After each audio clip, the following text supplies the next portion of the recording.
Waking up in the middle of the city, Lee Sung-min was confused. He didn't immediately understand where he was and couldn't believe that he was back in his young body. A stranger approached him, offering to help. But Lee Sung-min was wary. The man said that he found himself in another dimension, a world called Area, where magic and martial arts were the norm, and monsters were an everyday threat. He explained that Area periodically summons people from other worlds, most often the so-called classless, those who do not possess any abilities. The man offered water. Lee Sung-min took a sip and suddenly spat it out in his interlocutor's face. The liquid contained goblin paralysis poison. The man screamed in pain, not understanding how the guy had figured him out. But Lee Sung-min confessed. He is that very classless one, just with 13 years of combat experience in this world. He deftly pulled the dagger from the man, stabbed him, and left. The loot was modest, 100,000 eras and a dagger, but better than nothing. He knew for sure that he had arrived 13 years ago. Back then, in his past life, he was a poor S-rank mercenary, with no magic, no special abilities, no future. One day, in a dungeon, he found an ancient chest, inside of which was a strange stone. It turned out to be the Stone of Return, which worked at the most critical moment, and returned him to the past. From then on, he vowed to change everything. The first thing Lee Sung-min did was go to a chiropractor and have an operation to strengthen his body, upgrading his skeleton to the level of a low-ranking martial artist. He also learned the heavenly concentration technique, a basic but rare discipline for accumulating spiritual energy. These two steps opened the way to development that he had not had before. In his past life, he had missed this chance. He hadn't known that classless could be strengthened if done in time. Now, he knew. He also knew that soon the master who was performing the enhancement would die, and the chance would disappear for everyone. He had a third goal left, participation in the Colosseum tournament, which was to take place in a year. The tournament was for out-of-class only, and he had ignored it in his previous life. This time, he was preparing. But before the tournament, it was necessary to survive, find housing, and a means of subsistence. He went to buy armor, but the prices were too high. The merchant initially laughed at Song Ming's offer to buy the equipment in installments, but the boy was persistent. He ended up getting the armor on credit. It might have been a risk. The man might well have been plotting a deception, but Lee Sung-min knew that the armor increased his chance of survival, and so it was worth it. He remembered his first appearance in Area. Then he was scared and miserable. Now I am a warrior with 13 years of experience. Techniques came to mind. Lightning Leap, Skeleton of Breaking Steel, Rock Breaker Strike. A goblin appeared ahead. He threw a spear at him, activating the technique Spirit Knockout Spear. His hand burned. That was the price for strength. But the guy just grinned. He was alive, and he had a chance. At this time, somewhere in another dimension, there was another guy. While practicing the technique, he felt a strange energy that surprised him. After several successful hunts, Lee Sung-min was able to afford to stay with Jack Joshi. As payment, he brought goblin teeth and some blood serum. This was enough to cover accommodation for several days. Jack remembered how 2 weeks ago, the guy had first approached him with an offer to pay for a night's lodging with hunting trophies. Then he didn't expect it to last even a week. However, Lee Sung-min consistently returned with loot, which caused the innkeeper to be surprised and involuntarily admit that this young man had talent. Lee Sung-min himself did not share this opinion. He considered himself untalented, and past experiences only strengthened this conviction. Once he was weak, useless, and incapable of anything. Now he moved forward, driven by the thirst to prove that he was capable of achieving what he had always lacked. The next morning, he headed into town. On the way, he was stopped by Lula, the innkeeper's daughter. She asked where he was going and advised him to look for a safer job, such as helping her father in the tavern. Lee Sung-min replied that he couldn't cook or clean, but in reality, it was much deeper. He no longer wanted to live by serving others. He sought to take what he had previously only envied. When he reached the square, the midday bell rang. This meant the arrival of a new hero. A boy appeared on the main street, and traders immediately flocked to him. Lee Sung-min quickly realized that this was a typical slave trade scheme. Another classless conscript was about to be sold into slavery. While he was watching, he ran into a massive man. An argument ensued, and he hit Lee Sun-min, sending him flying. Lee realized that his opponent possessed a third-level technique, the most basic, but still much higher than what he had. Despite this, he decided to attack back, using all the techniques available to him. However, his blows were useless. He noticed how the boy was handed water and shouted that it was poisoned. He immediately threw away the bottle. The gang leader realized that the situation was getting out of control and ordered his men to retreat so as not to attract the attention of the guards. However, before leaving, the big guy tried to strike again. A boy stopped him. With one sharp movement, he threw the attacker back several meters. His actions were distinguished by precision and power. He then effortlessly dealt with the entire gang using combat techniques infused with spiritual energy. All this indicated that he belonged to the masters of martial arts. Lee Sung-min began to guess who this young man was. His age, strength level, and technique indicated that the person standing before him was one of the junior representatives of the heavenly demon cult, the lesser heavenly demon, Ho Yon. This cult was an unorthodox sect based on the worship of power.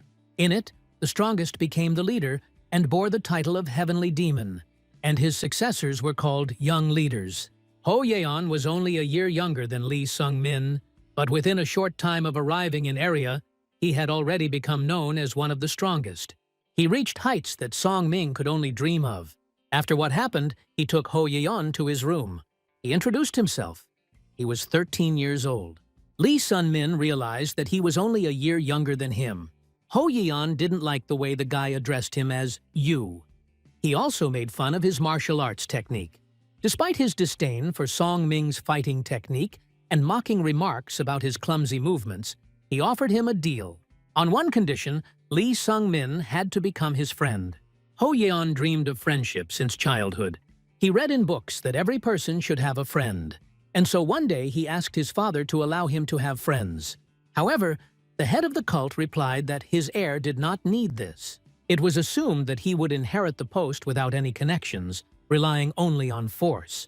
This deeply hurt Ho Yon, although his father always acknowledged that his son had shown incredible abilities from an early age. At the age of 10, he was already able to defeat a squad of mercenaries invited for training. His strength inspired fear, even in his own father. When Lee Sung-min asked Ho Yon why he needed a friend, Ho Yon replied that he had always wanted one. He saw the right person in Lee Sung-min. Although he was surprised, he still accepted the offer. It never occurred to him that at the age of 27, he would become friends with a 13-year-old boy. Ho Yon kept his word and began teaching him the cult's technique, the path of the violet dawn. Lee Sung-min had hoped to be taught the techniques of the heavenly demon himself. But Ho Yon explained that this art was only meant for the demon himself and his descendants. However, he promised that the path of the purple dawn would not disappoint. And indeed, the technique turned out to be powerful. A month passed. During this time, Lee Sun-min began to feel the power within himself. His level was already approaching the first class of martial arts, which was considered a serious achievement. But Ho Yon thought otherwise. He thought the student could achieve more. He began to doubt Lee Sung-min's abilities, considering him untalented. During another hunt, Lee Sung-min noticed how his skill was gradually growing. He was collecting valuable trophies from the goblins when an orc suddenly came at him. This surprised him. There were no orcs in those parts. He looked around and decided that the orc was probably alone. He struck the enemy with his spear and killed him, realizing that he could handle one, but a group of orcs would be a problem for him. Before he could catch his breath, a man approached from behind. It turned out to be Eun-hee Ryung, known in the capital by the nickname Orchid Sword. He claimed that the orc was causing trouble and led Lee Sung-min into the city. There he introduced it to his group. The group included Du San Ryan, nicknamed Monkey, who was not thrilled with the newcomer, Black Dagger Rain, Wang Pei, who did not mind the new member, and Rainier, a sorceress from the Vela's school. She immediately asked Lee Sung-min if he knew what kind of work awaited him. He assumed that they were talking about orcs. It turned out that a tribe of orcs had recently set up camp nearby and were attacking nearby villages and travelers. The mercenary guild set a reward for their destruction, 20 million eras, and taking into account the trophies, the amount could grow to 35 million. The money was planned to be divided between 5 people. Lee Sun-min understood that such a chance was rare, but he still had doubts. He didn't trust these people, but he still agreed. Soon he noticed several men in the corner and asked who they were. They explained to him that these were non-class porters. Their job was to carry the group's things. They were of no importance and were not taken into account. They set out on their journey. Eun-hee Ryung introduced the participants to the plan of action. Rainier was to use her abilities to spread the human scent throughout the forest to lure the orcs. After this, the group was to split up. Eun-hee Ryung would go with the young warrior, and the rest would go with the other group. They were facing about 50 orcs, although they hoped that some of them would escape and there would be fewer enemies. When they reached the place where the separation was planned, Lee Sun-min went with Eun-hee Ryung. He noticed that the porter had been walking with difficulty all day. Lee Sun-min spoke to him and learned that his name was Brass. In this man, he saw a reflection of himself. He had once been like that too. Lee Sung-min warned Brass that Eun-hee Ryung would hardly care about his safety and advised him to hide while he could. He wasn't sure he could protect him. Brass still refused to leave. Then Lee Sun-min said that in that case he would have to defend himself with all his might. As they approached the orcs, Eun-hee Ryung suggested sending Brass ahead. He was scared, but Eun-hee Ryung threatened to kill him if he did not follow the order. Then Lee Sun-min volunteered to go in his place. He made a mud mixture to mask the smell and invited others to do the same. After that, he rushed towards the orcs. There were 13 of them. They all rushed towards him. Lee Sun-min, using martial techniques, fought the enemies masterfully. During the fight, he recalled Ho Yon's instructions on how to properly hold and use the spear. He applied everything his teacher taught him. In the midst of the battle, one of the orcs attempted to kill Brass, but Lee Sun-min made it in time and killed him with a spear. As a result, all the orcs were defeated. After the battle, Eun-hee Ryung collected the ears of the slain orcs as proof of the task completed and handed the trophies to Brass, instructing him to carry them. They then headed off to meet up with the rest of the squad. Eun-hee Ryung hoped that their comrades had also accomplished their task. When they arrived, it turned out that the group was already waiting for them. The rest successfully destroyed the remaining orcs. One of the members, nicknamed Monkey, noted that Lee Sung-min and Eun-hee Ryung looked like they were having a hard time. However, Eun-hee Ryung replied that everything went well thanks to Lee Sung-min. He added that now the rest have no chance. Unexpectedly, Eun-hee Ryung attacked his allies and killed Rainier with one blow. A fierce battle began. During the battle, Lee Sung-min remembered how in his past life he witnessed the execution of Eun-hee Ryung-ha. He was executed for betrayal and the murder of his comrades. Now he clearly realized that events were repeating themselves. A fight ensued between Lee Sung-min and Eun-hee Ryung. The enemy was confident of victory, but Lee Sun-min had added poison to the mud that everyone was using to mask the smell. Because of this, Eun-hee Ryung's movements slowed down and his hands began to shake. Lee Sung-min understood that if Eun-hee Ryung killed Monkey, he would have to fight a strong enemy alone. In order to survive, Eun-hee Ryung took Brass hostage. During the battle, Brass died, but Lee Sun-min still managed to kill the traitor. Together with Monkey, he went to the guild and handed in the proof of the task. There they received the reward and divided it equally. After this, Lee Sun-min returned home. Ho Yon met him and asked where he had been for so long. The guy replied that he was on a mission, but was upset that he couldn't save the man. Ho Yon looked at him carefully and asked what else he was hiding. He still had questions that he couldn't find answers to. While Lee Sung-min was away, he walked around the whole of area and saw many classless people leading a miserable existence. Meanwhile, Lee Sun-min himself, on his very first day in area, went hunting and killed a goblin.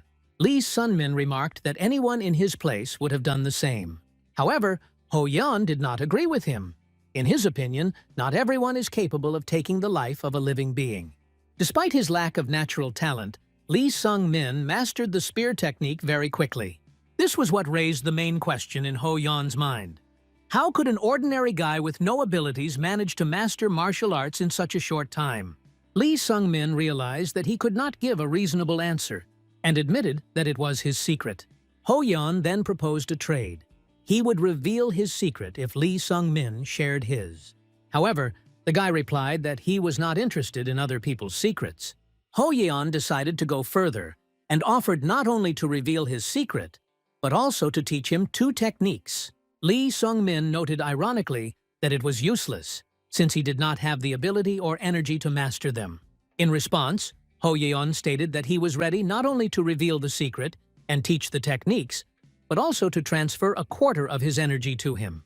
This proposal truly surprised Lee Sung-min. He did not understand why he was so generously sharing his power. Ho Yon answered simply. He was very curious, and he suggested starting with himself. He took off the elastic band from his hair and admitted that he was actually a girl. Throughout her childhood, her father forced her to pretend to be a boy, since only a son could inherit the throne. Lee Sung-min was shocked by this revelation. He did not expect such a turn of events. He admitted that he was afraid to reveal his secret, fearing that after that, Ho Yon would no longer consider him a friend. However, she assured that this would not happen. Then, Lee Sung-min revealed himself. He had died in his past life and was reincarnated in the body of a boy. Ho Yon was shocked, but said she believed him. Despite the many new questions, she decided to put them off. First of all, it was necessary to share your energy. Qi is the vital energy that martial artists accumulate throughout their lives, using it to enhance their abilities in combat. It is this energy that allows them to perform superhuman feats. With the help of concentration techniques, warriors gradually increase their energy potential, devoting their entire lives to this. This is the basis of a fighter's true power. Ho Yon informed Lee Sung-min that his energy vessels were contaminated, making it difficult for him to transmit qi. The transfer of energy was a rare occurrence, and it was up to Lee Sung-min himself how much he could receive. Ho Yon advised him to use the technique of the Path of the Purple Blossom and transferred some of her energy to him. The amount of energy was colossal. Even in his past life, he had never felt such a quantity. And it was only a quarter of Ho Yon's energy. She asked how much he had managed to keep, and he replied that he had managed to keep half.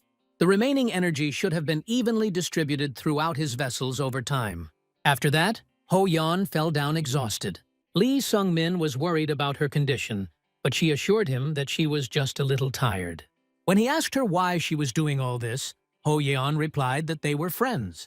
She then announced that she was going to teach him the spear technique of the Spear King, the bearer of the great spear of the ninth heaven. Realizing that his limited abilities would make it difficult to learn, she decided to adapt the technique, simplifying it.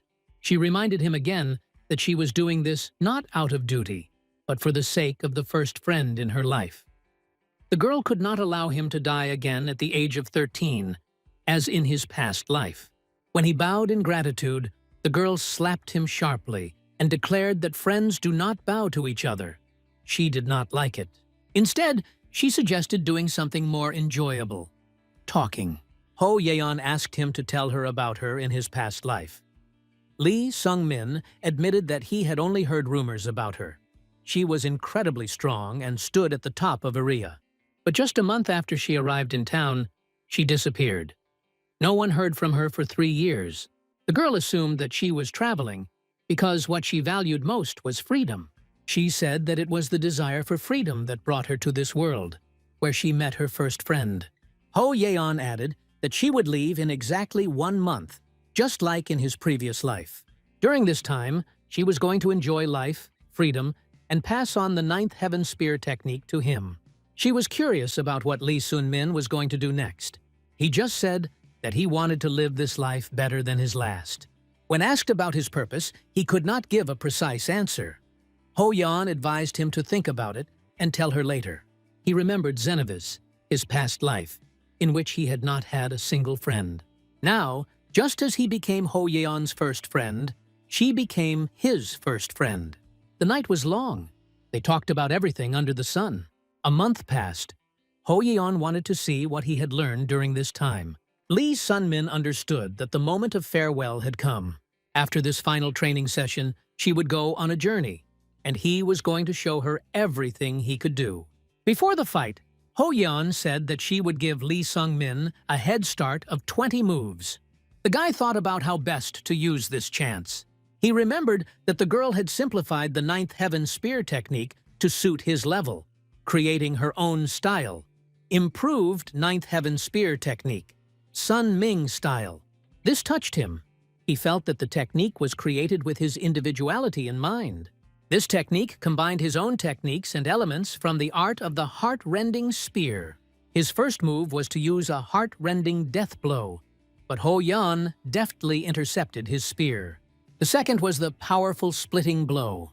Ho Yon noticed that he had become much better at performing movements, parrying, blocking, and attacking. She explained that a parry is a deflection of an attack outward. A block requires a downward rotational movement and must be followed by a precise strike. This was the basics of spearmanship that Lee Sun-min had previously mastered on his own through trial and error. Now, under her guidance, he consolidated the basics, turning them into a habit. He continued to strike one after another while Ho Yon took notes. She instructed him to use the strength of his back to power his punch. The guy's technique was really getting better. Even though Lee Sung-min had already reached the second grade of martial arts, Ho Yon easily repelled his attacks with one hand. Her level was incomparably higher. She was a master of the highest class. She noticed his indecision, but the guy was not going to give up and rushed into battle again. He used his last move but still lost. Ho Yon tried to console him by praising him for his good reaction and ability. Despite his humble origins, he was born for martial arts, she said. She believed that in 10 years he would be able to reach outstanding heights. The training went easily, and the girl was pleased with the results. She was especially impressed by the last movement. She suggested that they meet in 10 years. She reminded him that she had asked him about his goal earlier, and again he didn't know what to answer.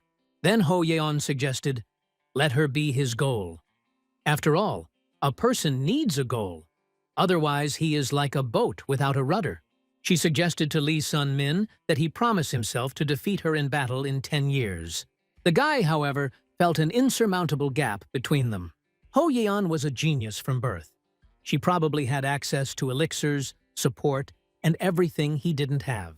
He always felt like a nobody, especially after living in area. Ho Yeon noticed his depression. She hated this feeling of inferiority in him. It was repulsive.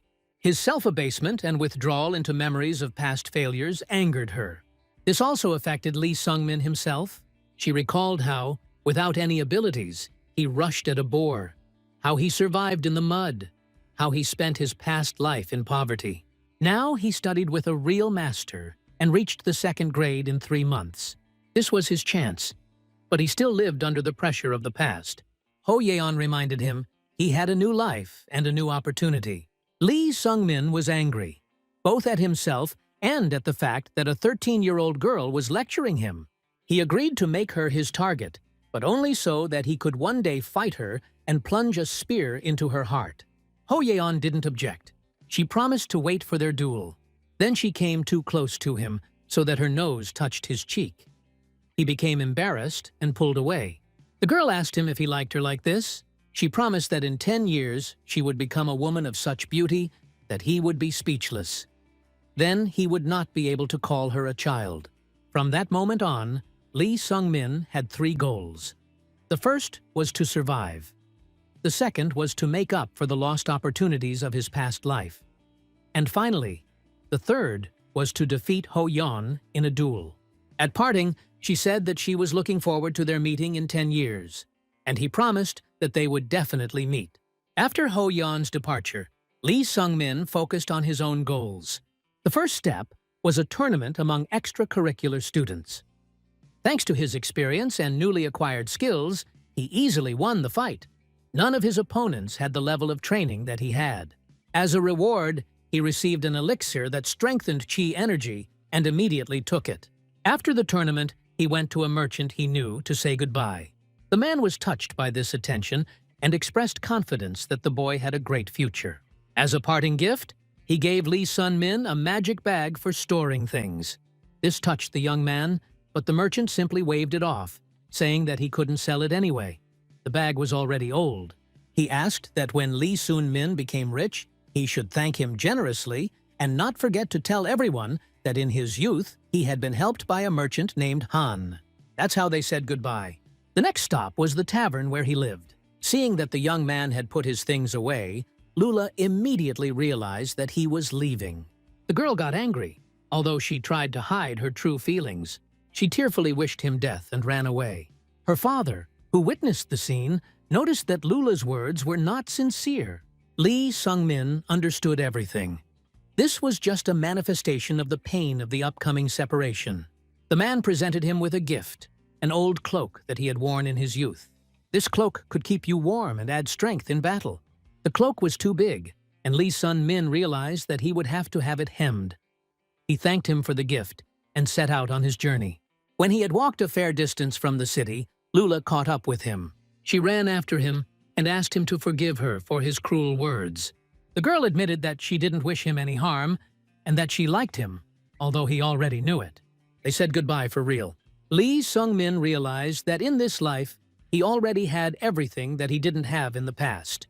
Friends, connections, the meaning of returning to Xenovis. With these thoughts, he went on.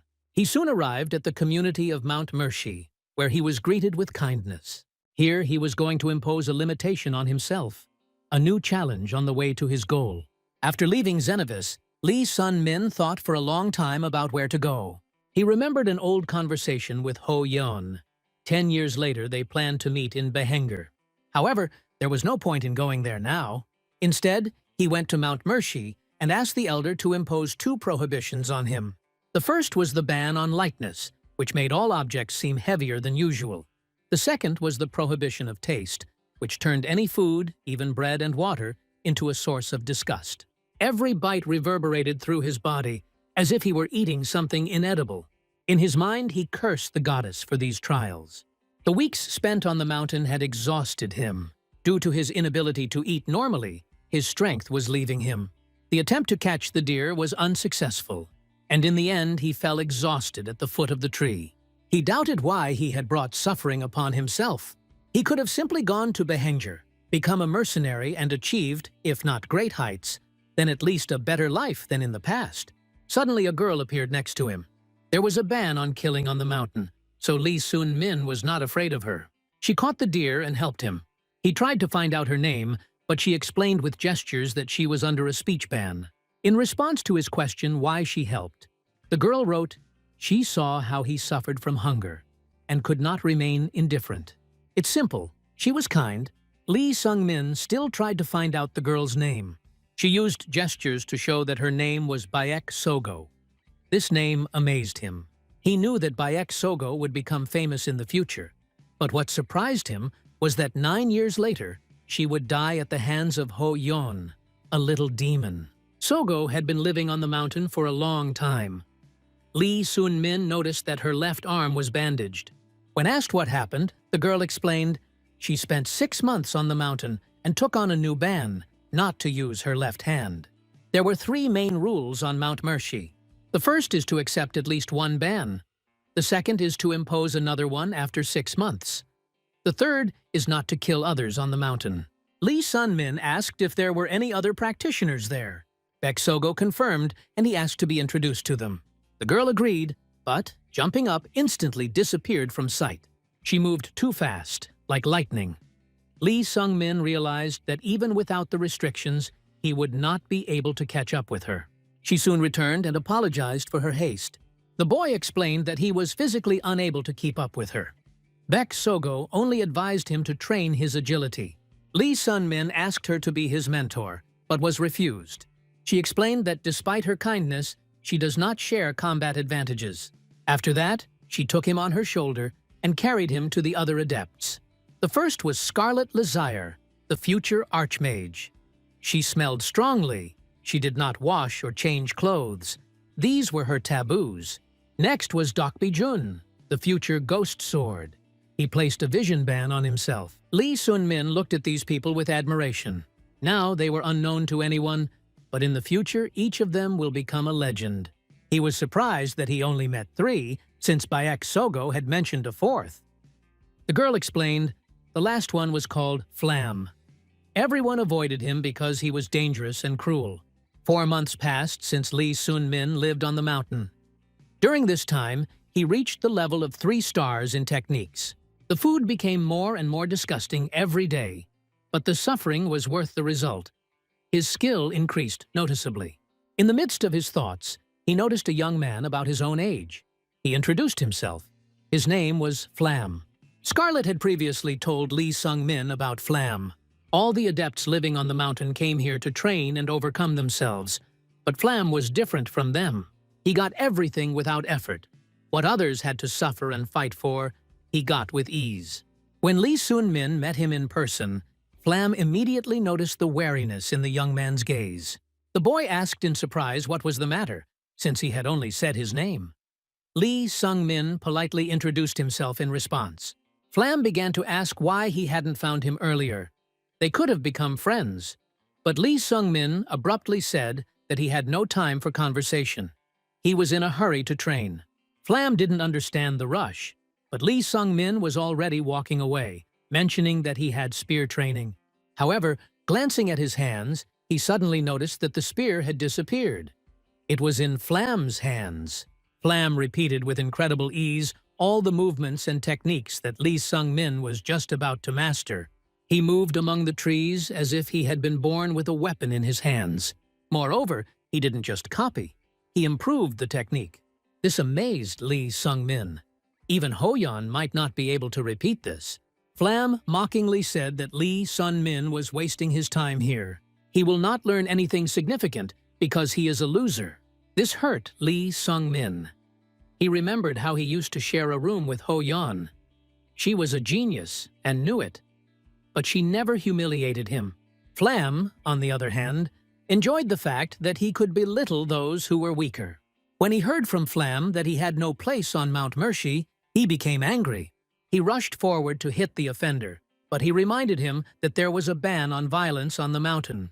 Flam just laughed. It was enough for him to say a few words to break the will. At that moment, Baek Sogo appeared. She looked at Flam warily. He assured that they were only training and handed Lee Sun-min his spear. He added, however, that real progress is only possible through more severe trials. Before he could finish speaking, Baek Sogo quickly covered his mouth. But Lee Sun-min had already understood everything. He turned around abruptly and ran. Baek Sogo tried to stop him, but she was powerless. She couldn't scream because of the speech ban. So Lee Sun-min went to the goddess Mercy to ask for a new ban. Lee Sun-min's prayers did not go unanswered. He found himself in the goddess's sanctuary. Mercy greeted him coldly. She did not like the fact that he had spoken rudely about her earlier. She warned the young man that if he dared to speak like that again, he would be punished. Despite this, Lee Sun-min again approached her with a request to impose more restrictions on him. Mercy looked at him sternly and replied that the 2 she already had were quite sufficient. But he insisted, assuring that he could handle it. This insolence angered the goddess. In her eyes, a man who had returned from the other world had no right to behave like that in her temple. Lee Sung-min was shocked. He did not understand how Mercy knew about his revival. She calmly replied that she could see his soul. Only gods can possess immortality, and he is neither god nor man. He broke the laws of life and his soul will pay for it. But Lee Sun-min was indifferent to the future retribution. He cared only about one thing, the result here and now. Later, Baek Sogo found him at the foot of a tree. He was shaking. The girl immediately understood that he had imposed restrictions on himself again. When she asked what they were, he answered, a ban on feeling warmth and a ban on restful sleep. Baek Sogo was shocked. These 2 restrictions were considered to be among the most severe. Now, even next to the fire, Lee Sun-min did not feel warmth, and his night's rest turned into hell. Instead of sleep, he was haunted by nightmares in which fears and unfulfilled dreams came to life. Sleep, which was supposed to be a refuge, became torture. She scolded him. confident that with the restrictions already imposed, he could achieve good results. But Lee Sung-min admitted that he was not talented and did not have outstanding abilities. And Baek Sogo was forced to admit that during all the time he spent on the mountain, his progress was noticeable but modest. He assured her that this decision was conscious and not related to the conversation with Flam. He did this to get closer to his goal. In response, Baek Sogo shared her goal of becoming the strongest in the world. She recalled that Lee Sung-min had once asked her to teach him martial arts. He tried to joke it off, but the girl silently handed him the technique. This technique was called Flight of the Soul Without a Shadow. In terms of strength, it was comparable to the legendary Path of the Violet Dawn and Spear of the Ninth Heaven. Lee Sun-min didn't understand why she was so generous with him. Baek Sogo just shrugged and said that maybe she just liked him, or that she was just being kind. Thus, he began to master the Flight of the Soul Without a Shadow, a martial art that combines both movement techniques and mystical teachings. Lee Sung-min dreamed of fighting with Ho Yon. In that vision, he was defeated, lost his arm, and then destroyed. Ho Yon, looking at him, expressed disappointment. In 10 years he had not learned anything, and therefore she was forced to take away the power that she had once given him. Waking up in a cold sweat, he felt completely exhausted and was unable to continue training. Scarlet came to him soon after. She brought the magic scrolls she had prepared at Baek Sogo's request. She asked her and Docby Jun to support Lee Sung-min, and they couldn't refuse. Scarlet told him about magic and gave him 3 abilities. The first is clearing the mind to combat nightmares. The second is to lighten the load in order to weaken the effect of the prohibition of gravity. The third is the restoration of endurance, which could not be used often so as not to harm the body. Later, Lee Sung-min trained with Docby again. Although he lost again, his mentor noticed that the young man had become a little stronger. After the training, he felt sick again. He was shaking and didn't feel warm. Docby helped by pressing on the blood vessels to warm up the body and reminding how important it is to take care of yourself.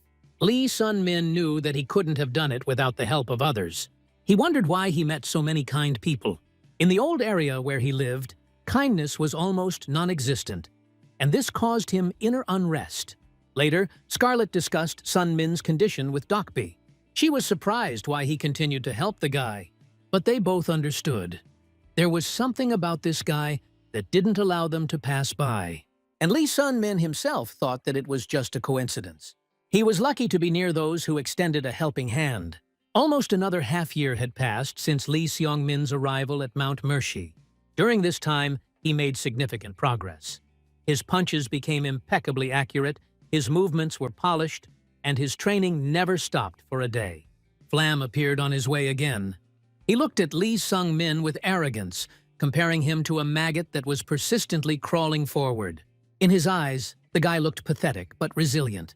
He hoped that Lee Sung-min would give up, but he continued to move forward no matter what. Flam noted that he had probably imposed a speech ban on himself. Convinced of this, he wanted to see what Lee Sung-min could achieve.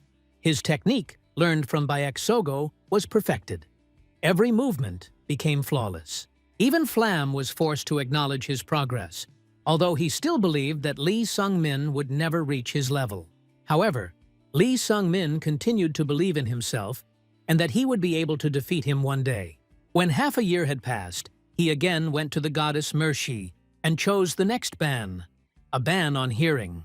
This choice was painful. Instead of sounds, he now heard only oppressive noise, tearing apart his consciousness. But even this did not stop him.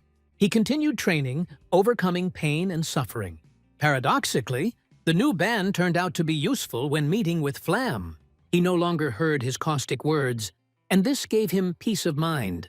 Suddenly, the goddess Mercy herself called him to her. He was surprised, because there was still a month left until the next ban election. However, the goddess declared that he had passed the entire path of her tests. Flam was also her test, and Sun-min overcame it. For this, the goddess, at the end of his journey, promised him a reward. As she parted, she asked him to think about the reason why he survived. The day came when Baek Sogo announced that she was leaving Mount Marshi. Lee Sun-min understood that Sogo had no obligation to stay in this place at all. With her extraordinary talent and skill, she could have continued her journey anywhere without subjecting herself to such painful trials. However, the girl spent a whole year with him, during which he grew not only physically, but also internally. The farewell was not easy. Baek Sogo looked at Lee Sung-min with sadness, wondering if he would be able to cope without her. But he made it clear to her that it was time to move on. Now he had to learn to stand on his own 2 feet. The girl hugged him goodbye, and soon after her, Scarlet and Docby left the mountain. With all 3 gone, loneliness enveloped him. Previously, Lee Sung-min lived in complete solitude, and this seemed familiar. But now, surrounded by friends, he realized how empty life could be without the support and presence of others. This discovery brought him lightness. He changed, became different, as if he had gained a previously unknown inner strength. For a moment, even the pain and the weight of the trials receded. He continued to train hard. His sleep hours were reduced to a minimum. All his time was devoted to the spear and techniques. With the approach of summer, which he noted by the singing of cicadas, another 6 months passed. The next ban he imposed on himself concerned his vision. From that moment on, every day passed in darkness, and yet he did not stop refining his movements, training his body and imagination. He imagined himself as a larva crawling towards the light, through pain and overcoming. His goal was clear.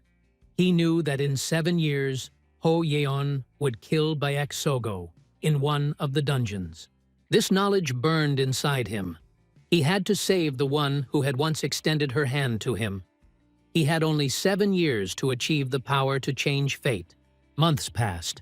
Cold weather came, replacing summer. Time moved forward inexorably, and so one day he approached the sanctuary on the top of Mount Mercy, ready to complete his path of trials. When Lee Sun-min finished his stay on Mount Mercy, the goddess removed all prohibitions and burdens from him. The noise in his ears disappeared, his body was filled with lightness, his mind became clear. He could see, hear, feel again, and this filled him with inner joy. Everything he had ever lost during training was returned.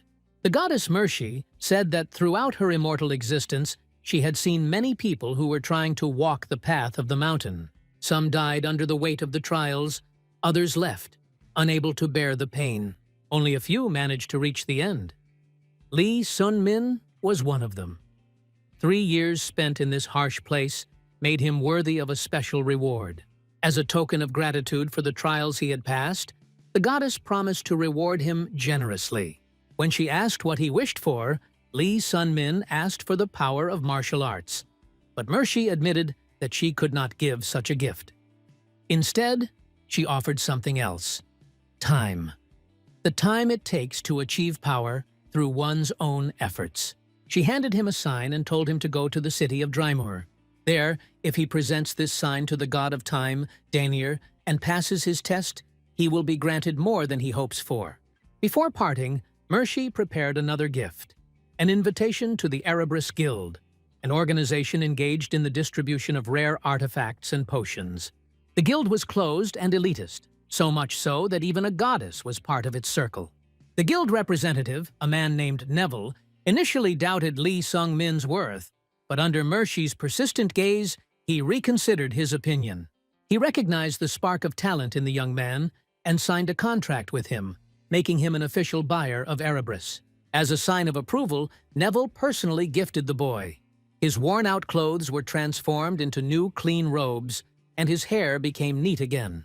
The sight of her renewed student pleased the goddess, especially because his hairstyle no longer competed with her own. Lee Sun-min completed his mission on Mount Mercy. He was only 18, but he had already become a master of martial arts. Behind him were years of pain, labor, and incredible coincidences that led him to this moment. His journey was just beginning, and the next point on the map was Behenger, the city where he was going to become a mercenary. There were new trials, new enemies, new meetings ahead. He knew that all this was only the beginning of his journey. Lee Sun-min came to Behenger with one single purpose. He knew that in 6 months, a magical suit of armor named Devnark would be found in one of the dungeons. This artifact could grant power comparable to that of a martial artist. To get into the dungeon first, he had to become a mercenary. At the tavern, he asked to be sent to the guild. The man behind the counter said he was not the one who handled such matters, but pointed to the right person. The one he was sent to treated him with mockery from the very beginning. The guy's abilities and appearance did not inspire either fear or respect. However, when Li Songming effortlessly snatched the fork from him using chi energy, the laughter stopped. Surprise was reflected on the faces of those around. The innkeeper, who turned out to be a magician named Baron, looked at the young man differently. He wasn't just the owner of the establishment, he was the head of the guild. Although Li Sungmin technically deserved to be ranked S in the guild, the rules required him to prove his strength in action. So he ended up in a squad where his partner was a mercenary named Lud. The young man recognized this man. They had crossed paths in a past life. He had deliberately enrolled in the same Hylud as in his past life. They were given a mission to destroy an ogre in one of the nearby forests. However, everything went wrong from the very beginning. The forest was too cramped for a creature of such size, and there was no sign of its presence anywhere. No litter, no broken trees, no typical destruction. The silence was broken by a discovery: the mutilated body of a deer. It had been torn apart, but the meat had not been eaten. This was worrying. Ogres acted differently. It became clear that this was no ordinary monster. Their premonitions were confirmed. Soon, a strange noise spread through the forest. Tension thickened in the air. A creature emerged from the shadows, the sight of which alone made the blood run cold. It was not an ogre, but something else. A chimera ogre appeared before them. The ogre chimera turned out to be a monster that went beyond the ordinary understanding. Like all chimeras, it was created from parts of various creatures, but its base was the body of an ogre. The ogre itself was already a dangerous enemy, but interbreeding with other monsters turned it into a real disaster. Even S-rank hunters would rather not engage him in combat. Lud, realizing the level of threat, hid behind the trees and watched the events unfold. He knew the bounty on this monster would be the same as on a normal ogre, and the risk seemed unjustified. Dying here in the wilderness would be stupid. However, he could not leave his partner alone either. An internal struggle prevented him from making a choice. Meanwhile, Li Sun-min entered the battle. His spear slid across the chimera's skin without leaving the slightest trace. All strikes, even the most precise and accurate, did not bring results. He quickly realized that standard techniques were powerless here. Then he aimed at the eyes, the most vulnerable part of the monster's body. The tip of the spear pierced the eye socket, but instead of a death roar, a terrifying scene followed. The eye began to regenerate. Lud, who had been watching the battle, finally realized the nature of the creature. This was not just a crossbreeding. There was clearly troll blood in it, a monster with the ability to rapidly regenerate and adapt. Physical destruction of a chimera is almost impossible. While Li Sungmin was retreating, trying to rethink his strategy, the chimera ogre went on the offensive. But the young man did not give up. He knew that too much was at stake. He was not just a fighter. He became the one who had to change his destiny. He had goals, obligations, and debts to those who believed in him. Dying here, in the shadow of a nameless forest, was unacceptable. Li Sungmin's mind was filled with Ho Yon's lessons, the 3 spear techniques she had passed on to him like a legacy. Before leaving, the girl asked for one thing: to sharpen them daily, without missing a single day. He fulfilled her request with the utmost seriousness. Every day, in any weather, in any pain, he repeated the movements until his body remembered them better than his mind. Now was the time to use everything. He rushed into battle, and his spear became an extension of his will. The learned techniques merged into a single stream. The blows were precise, dexterous, and verified to the limit. He managed to inflict the first wound. Blood began to flow from the ogre's shoulder. The creature roared, but Li Sungmin didn't give it time to recover. He launched a series of blows at the joints, immobilizing the bulky body. The enemy was too slow to anticipate the next attack. One after another, the blows rained down. not giving the Chimera a moment of peace. He left the spear fragment in the ogre's body, deep, precise, to stop the regeneration. The blood continued to flow, and the monster lost strength with each passing second. Lud watched this spectacle in amazement. He had seen many masters, but what was happening before his eyes was beyond comprehension. The guy moved with ease, as if he didn't touch the ground. Even in the chaos of battle, he remained completely cool. And yet, there was something strange about him. Lee Song-min heard cicadas. The noise seemed to follow him from Mount Mershi, irritating him, distracting him from his thoughts. But now he was no longer the one who bore pain in silence. He was no longer an insect. He had killed the cicada and found silence, inner, elusive. He didn't know what exactly he had become, but he knew exactly what he wasn't. He wasn't a cicada. Lud had never seen anything like this before. Even though the guy was whispering something incomprehensible under his breath, it didn't matter. Later, he told Baron in great detail how Lee Sun-min had single-handedly dealt with the ogre. The mage was amazed. He knew that such a feat deserved at least 2 S-classes, but he had never given even one to a newbie before. Lee Sung-min did not insist. He did not care about class or rank. All this did not matter much to him. They were paid a substantial sum for the body of the ogre Chimera. Lud, recognizing Lee Sun-min's contribution, offered to give him his entire share since he was the one who fought alone. As a result, Lee Sun-min received 47 million ER, an amount he had never earned before, even in his past life. He didn't know what to do with this money. Meanwhile, Baron asked Lud if the young man was really so good. He suggested that the magician check it himself. Baron used magic to look into Lud's memories and saw the fight with the ogre. He was amazed. Lee Sung-min was actually approaching the level of 2 S-classes. Lud offered to raise his rank, but Baron reminded him that such decisions were made collectively, and he could not decide this alone. Meanwhile, Lee Sun-min summoned Neville, the mediator from Erebrissa. He wanted to know if he could buy a decent weapon with the money he earned, since during the fight with the ogre, his spear turned out to be too fragile.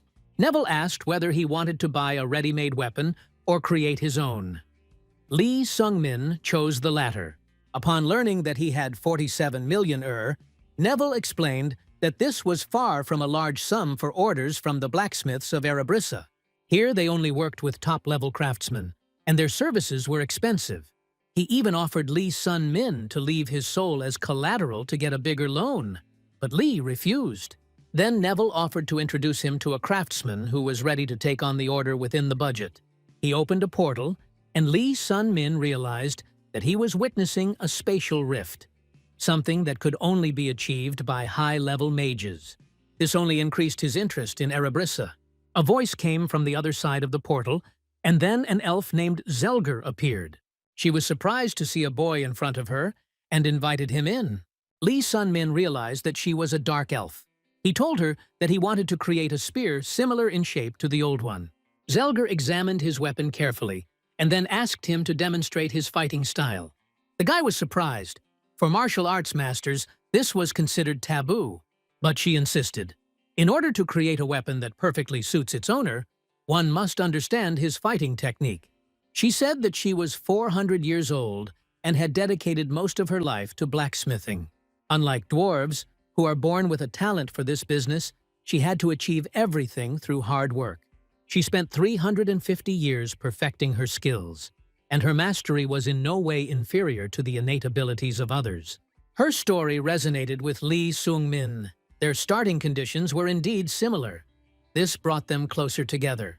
When he began to hesitate, Zelger suggested that he leave. However, Lee Sung-min unexpectedly agreed to show her his fighting style.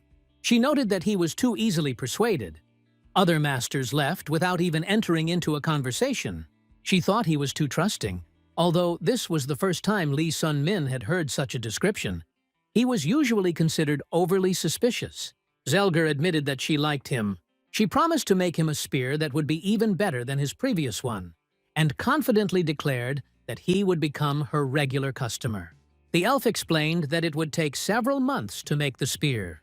Lee Sung-min decided to use this time wisely and focus on training. The fight with the Chimera was his first real test after he reached the level of a martial artist. He had learned a lot, but now he needed to consolidate his knowledge. The young man recalled Ho Yon's instructions, especially her words about how truly understanding the situation was already a kind of talent. She meant something beyond the ordinary senses, a sixth sense. And indeed, even on the mountain he began to feel his surroundings differently than before.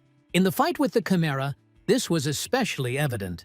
His body moved on its own, anticipating events before he had time to think about them. But he couldn't rely entirely on that. The training had sharpened only part of his perception, and that had created an imbalance that could become dangerous.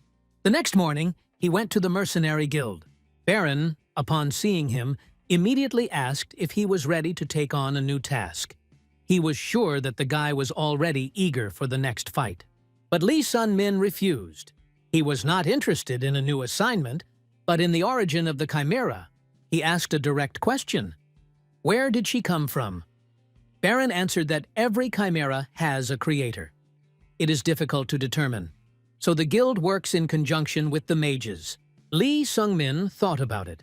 In his previous life, he had never encountered a giant Chimera. Perhaps no one ever completed this dungeon, and the Chimera destroyed everyone. He suggested that the creator of the monster might be the owner of the dungeon. Now that the Chimera had been destroyed, he changed the course of events. The boy wanted to examine the monster's body.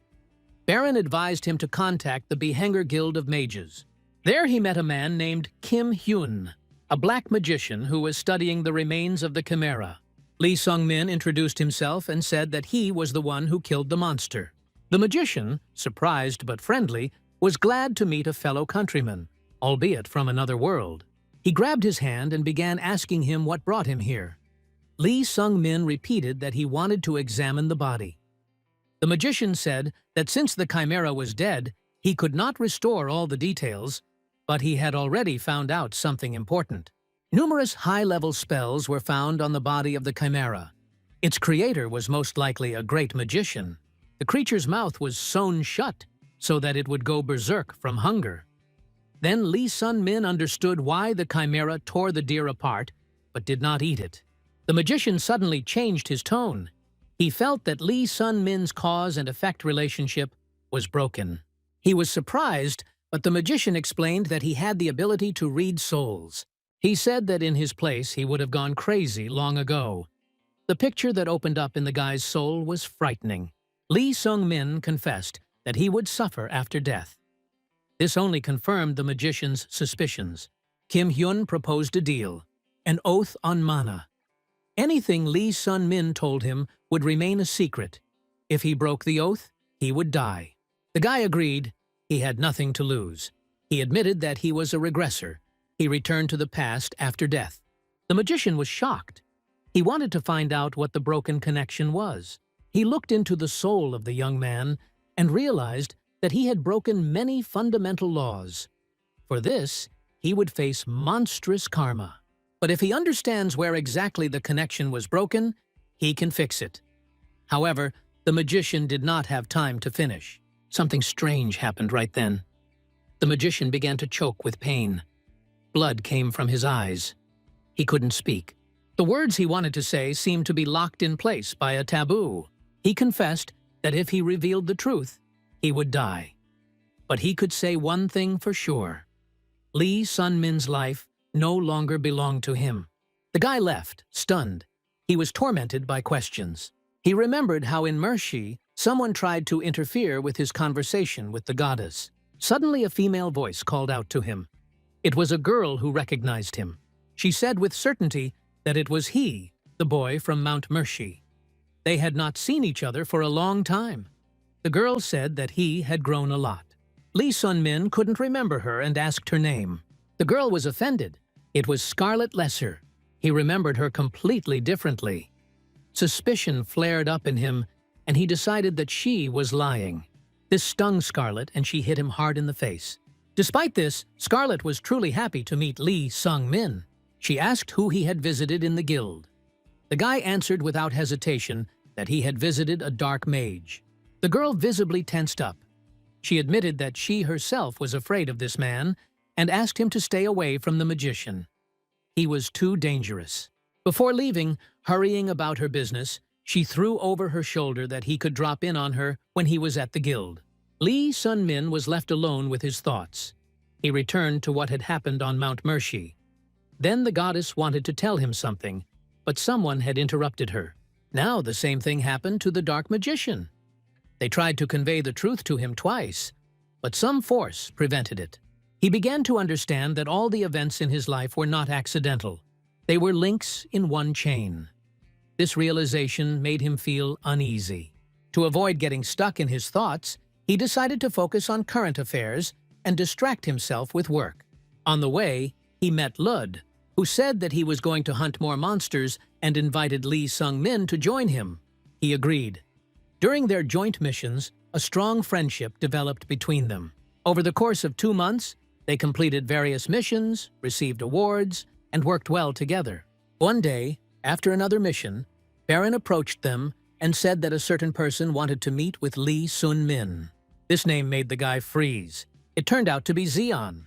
Lud asked in surprise if he knew him. Lee Sun-min couldn't help but know. Zeon is the captain of the Torch Squad, which has over 100 fighters. One of the 3 SS-ranked mercenaries in Behinger, a master of the highest level of martial arts, a man who has passed through 100 levels of Shaolin. In his past life, Lee Sung-min admired him. Among the many heroes, he chose Zeon as his idol. Perhaps because he, like himself, was classless. At the meeting, Zeon invited him to join the Torch Squad. He needed fighters like him. To prevent the guy from thinking too long, he handed him an energy pill, a rare elixir from the Shaolin Temple that increases the amount of internal energy. However, in exchange, he demanded that a contract be signed. Lee Sung-min read it and was surprised. The conditions were strict. Zeon explained that this was a precautionary measure to keep the fighters under control. He added that if Lee Sun-min told him about his martial arts style, he would receive an even more powerful pill. He asked who would agree to something like this. Zeon confidently replied that everyone who wanted to become a mercenary in Behinger went through this. When the meeting ended, Lud eagerly asked Lee Sun-min what he had decided. Lee Sun-min replied that he had, of course, refused. He had no intention of signing a slave contract. Lud noted that this could cause problems. Too many people in Behinger were subservient to Zeon. He suggested leaving the city before things got worse. Lee Sung-min remembered that in his previous life, he had also refused Zeon's offer. At that time, he did not know whether he had done the right thing. Now there was no doubt. He saw the ugly side of his idol and realized that he had made the right choice. While he was considering his next steps, he heard snippets of conversation. One of the men nearby said that they had discovered a black magician's dungeon. Perhaps this is the same one who created the Chimera ogres. Moreover, a purge was planned, and the operation was to be commanded by the Torch Squad. His spear was finally ready. Zegler apologized with slight embarrassment. The work took longer than she had promised, but Lee Sun-min merely nodded, assuring her that he was in no hurry. He did not need the spear urgently. The spear was magnificent, elegant, strong, balanced, the best weapon he had ever held in his hands. Neville noticed that Zegler seemed to like the guy. Lee Sung-min looked at him in surprise and asked why he decided that. Neville explained, the elf used the most expensive and high-quality materials since the money came gradually, in parts. She covered most of the expenses from her own earnings. In fact, she worked for free. He himself did not understand why she did this. Lee Sun-min also couldn't find an explanation. But Neville added that he had noticed that people liked Lee Sun-min. It was as if they wanted to help him without realizing it. With these words, he disappeared, leaving the guy confused. But what surprised Lee Sun-min was not Zegler's attention or even Neville's words, but the fact that they coincided with his own fears. It seemed more and more that every person he met on his way appeared for a reason, and the feelings they had for him could have been insincere, imposed by something from the outside. The guy's thoughts were interrupted by Lud's voice. He approached and asked if Lee Sun-min was ready for the mission. He hadn't planned to take part in the raid at first, but when he returned to Beckinger, he felt frozen in place. He urgently needed to move forward, and one of the rare artifacts necessary for further development was located in this dungeon. On the way, they encountered the Torch Squad, led by Xian. He looked at them and warned them to be careful. It sounded like a warning, but Lee Sung-min heard the hidden threat in the voice. He hoped that Xian would not harm them, since their group included Baron, the leader of their guild. Lud could have also refused to participate, but he stayed. The guy clearly went for his sake, to be close and make sure he was safe. The group moved deeper into the dungeon. A huge man, a Class A fighter, walked in front. He was strong and resilient, a real tank, capable of withstanding the most powerful attacks. But what lurked in the darkness of the tunnels turned out to be too dangerous. The man was literally torn apart in the first few seconds. His death was quick but horrific. The other fighters realized that this was not just a raid. They were in for a hard night, full of pain and fear. A real test. A multitude of chimeras descended upon the squad. Lee Song-min immediately realized that something was wrong. In his previous life, this dungeon was empty, which meant that its owner was still inside now. The battle was bloody. Baron's guild suffered particularly heavy losses. Many A-rank mercenaries fell one after another. Xian, on the other hand, focused solely on his own men, completely ignoring the rest of the raid. Having reached the massive doors, the squad stopped. Among the survivors was one frightened girl. Baron allowed her to go, but warned her that there would be no help on the way back. Despite her fear, she decided to stay. An ancient library was discovered behind the doors. Lee Sung-min remembered the story of a mercenary who managed to find armor hidden behind a secret door in a similar hall. He rushed to the shelves, sorting through the books one by one until he found the right mechanism. A secret passage opened, leading downwards. Before he could descend, he was stopped by a voice. Xian appeared behind him. The man watched him closely and did not intend to miss the chance to get rid of the potential threat. He attacked without warning. Lee Sun-min dodged and realized that a battle was inevitable. Xian was sure that now no one would stop him from finishing what he had started. But at that moment, Lud came out of the shadows. He had not left with the others, choosing to stay and watch. Now he found himself between his friend and the killer. Lee Sun-min realized that he had no chance of surviving in an open battle. Without thinking, he grabbed Lud and dragged him down to the armor, to the only chance for salvation. But Lud broke free and stayed behind to hold off Xian for at least a moment. As he was already descending the steps, Lee Sung-min noticed out of the corner of his eye how Xian's fist pierced Lud's body. Pain and rage hit his chest, but he couldn't stop. Lee Sung-min was seething with rage. Lud was dead, his only friend, the only one who truly cared for him. The loss hit him like a weight, and without thinking, he rushed at Xian. A fierce battle began. The guy managed to parry the blows, but each time he felt how hard it was to hold back the enemy's onslaught. Xian clearly surpassed him in strength and combat experience. Having noticed the spear, at some point he knocked it out of Lee Sun-min's hands, wanting to examine the weapon. But the boy snatched it back, not wanting to part with what symbolized his efforts and path. And then it happened. The armor, which had been resting in the corner until now, flashed with light and teleported straight to Lee Sung-min's body, as if responding to the call of its owner. In an instant, it enveloped him, merging with him into one whole. Xian froze, realizing that before him was a magical artifact. A strange dark energy began to emanate from Lee Sun-min. He himself did not feel it, but Xian instinctively retreated, unable to explain the source of this threat. With renewed strength, Lee Sun-min rushed into battle again. But before the battle reached its climax, an uninvited guest entered the hall. The dark mage stopped the fight with one glance. The noise of the battle attracted the rest of the fighters, and soon Baron and his men burst into the library. But when he saw the figure of the magician, Baron froze. He knew this man. It was the Lich. Realizing who he was up against, Baron ordered a retreat. But these were his last words.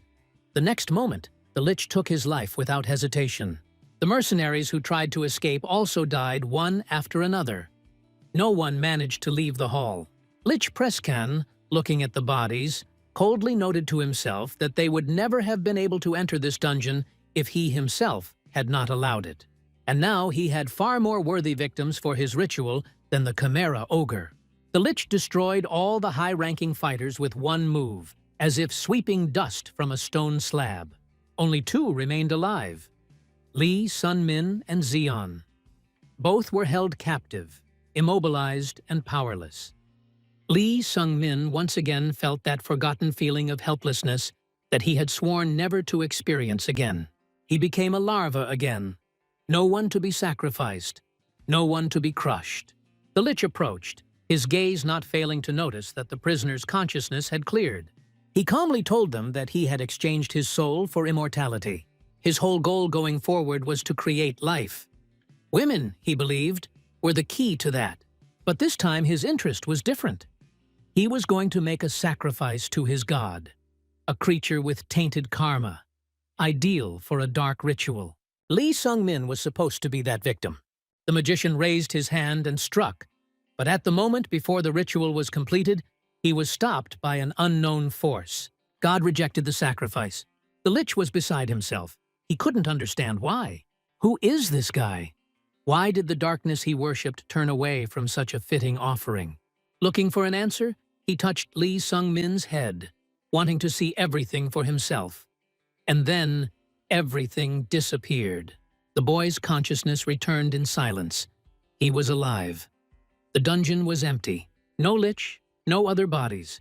Just an echo in my head, and familiar, forgotten sounds returning with their former strength. The whispers he had heard from the very beginning of the journey were heard again inside. Suddenly, a telepathic call broke through the noise. It was Lloyd, the ruler of the Golden Magic Tower. He was underground, right below the place where Lee Sun-min woke up. Fragments of memories surfaced in the boy's memory. In his past life, Lloyd disappeared at this very time. The mage was seriously injured and unable to move. He contacted Lee Sung-min in a desperate attempt to save himself. The guy headed down towards the source of the signal. Traces on the floor and destroyed artifacts indicated that a real battle had recently taken place here. Lloyd was barely breathing, but his mind was clear. He begged Lee Sun-min to help, but not for himself. He asked him to destroy the heart that Lich had created. This organ, which contained something dangerous, could not be left. Lloyd was sure it had to be destroyed, otherwise the consequences would be irreversible. Lee Sung-min approached and, without thinking twice, plunged his spear into the pulsating heart. Something strange happened. Instead of exploding or dying, the heart shattered into many pieces, disappearing into thin air. A system message appeared before Lee Sung-min's eyes. He had received the Black Heart. He didn't understand what that meant. Hours before the heart was inserted into Lee Sung-min's body, Prescan, mortally wounded, was stumbling to escape. One question tormented him. Who was that guy? He used mind-destructive magic to pull out the memories from Lee Sung-min's mind. But it was this spell that was reflected while all the others worked as usual. This alarmed him. The Demon King of Terror refused his gift. There was almost no strength left. His mana was running low. He needed bodies to recover. He began to heal his wounds and noticed that one of the men, bound by magical chains, was alive. He was pretending to be dead. Prescan immediately realized that this man was strong, since he managed to free himself. It was Zeon. He was afraid that the magician would do the same to him as to the others, but Prescan decided to use him differently. The Lich was about to act when he was stopped by a voice, familiar and unexpected. Many years later, Lloyd, the mage of the Golden Tower, finally found Prescan. He had been looking for him for a long time to put an end to his experiments. Zeon immediately recognized the mage and offered to join forces in battle, but Lloyd refused, stating that he himself must deal with Prescan. The Lich found himself in a hopeless situation. He had been rejected by the demon, and now Lloyd had come to him. In an attempt to survive, he activated an unfinished creation, a creature that was the result of his many years of research. Although his body and heart were not yet fully ready, Prescan decided to use what he already had. The mana streams around him were distorted. Lloyd did not understand what exactly Prescan had created. Lich himself called it a being that embodied the highest evolution. During the battle, the mage released a powerful spell, but his attack was stopped by a girl, Prescan's daughter. She took the blow on herself, absorbing the magic, and immediately revealed her essence. Her first victim was the captain of the strongest guild, Betrayal. He died in a second. The creature tore out his heart before he realized the danger. Everything happened quickly and chaotically. Lloyd used up all his magical power, but was unable to change the outcome. Prescan took his daughter and disappeared. Later, Lloyd told Lee Sun-min everything. Song-min himself did not see any battle or destruction. He lost consciousness immediately after the ritual was completed. But now he felt that there was something alien and dangerous inside him. Lloyd, feeling grateful for his rescue, promised Lee Sun-min a reward. Anything he wanted. But the young warrior refused immediate reward, leaving the right to it for later. He understood that if Lloyd learned the truth about the absorbed heart, he would most likely try to kill him immediately. Prescan, formerly the master of the Black Magic Tower, was exiled for violating magical prohibitions and was sentenced to destruction. It was Lloyd, the mage of the Golden Tower, who was assigned to carry out this mission. He spent 10 years searching for the evil sorcerer, and only thanks to the raid incident was he able to find him. Lee Sung-min recalled that Lloyd, in his previous life, probably died in that very cave.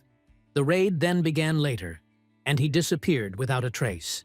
But now, after the regression, everything went in a different direction. Those who were supposed to survive died, and he remained alive. He began to realize how narrow his worldview had been. The real hero of the past world was Zeon, whose team could destroy monsters with ease. But in this life, the balance had changed.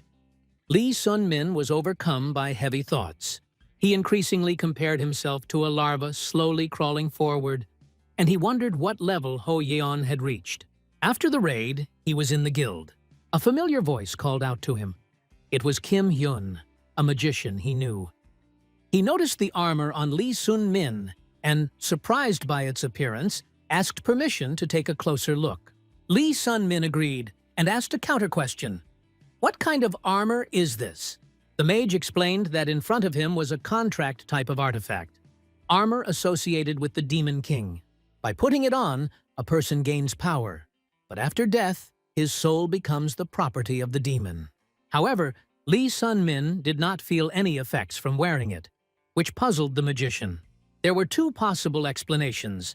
Either Lee Sun-min did not have the necessary potential to form a contract, or he already had a contract with a being more powerful than the Demon King himself. The magician was leaning towards the second option.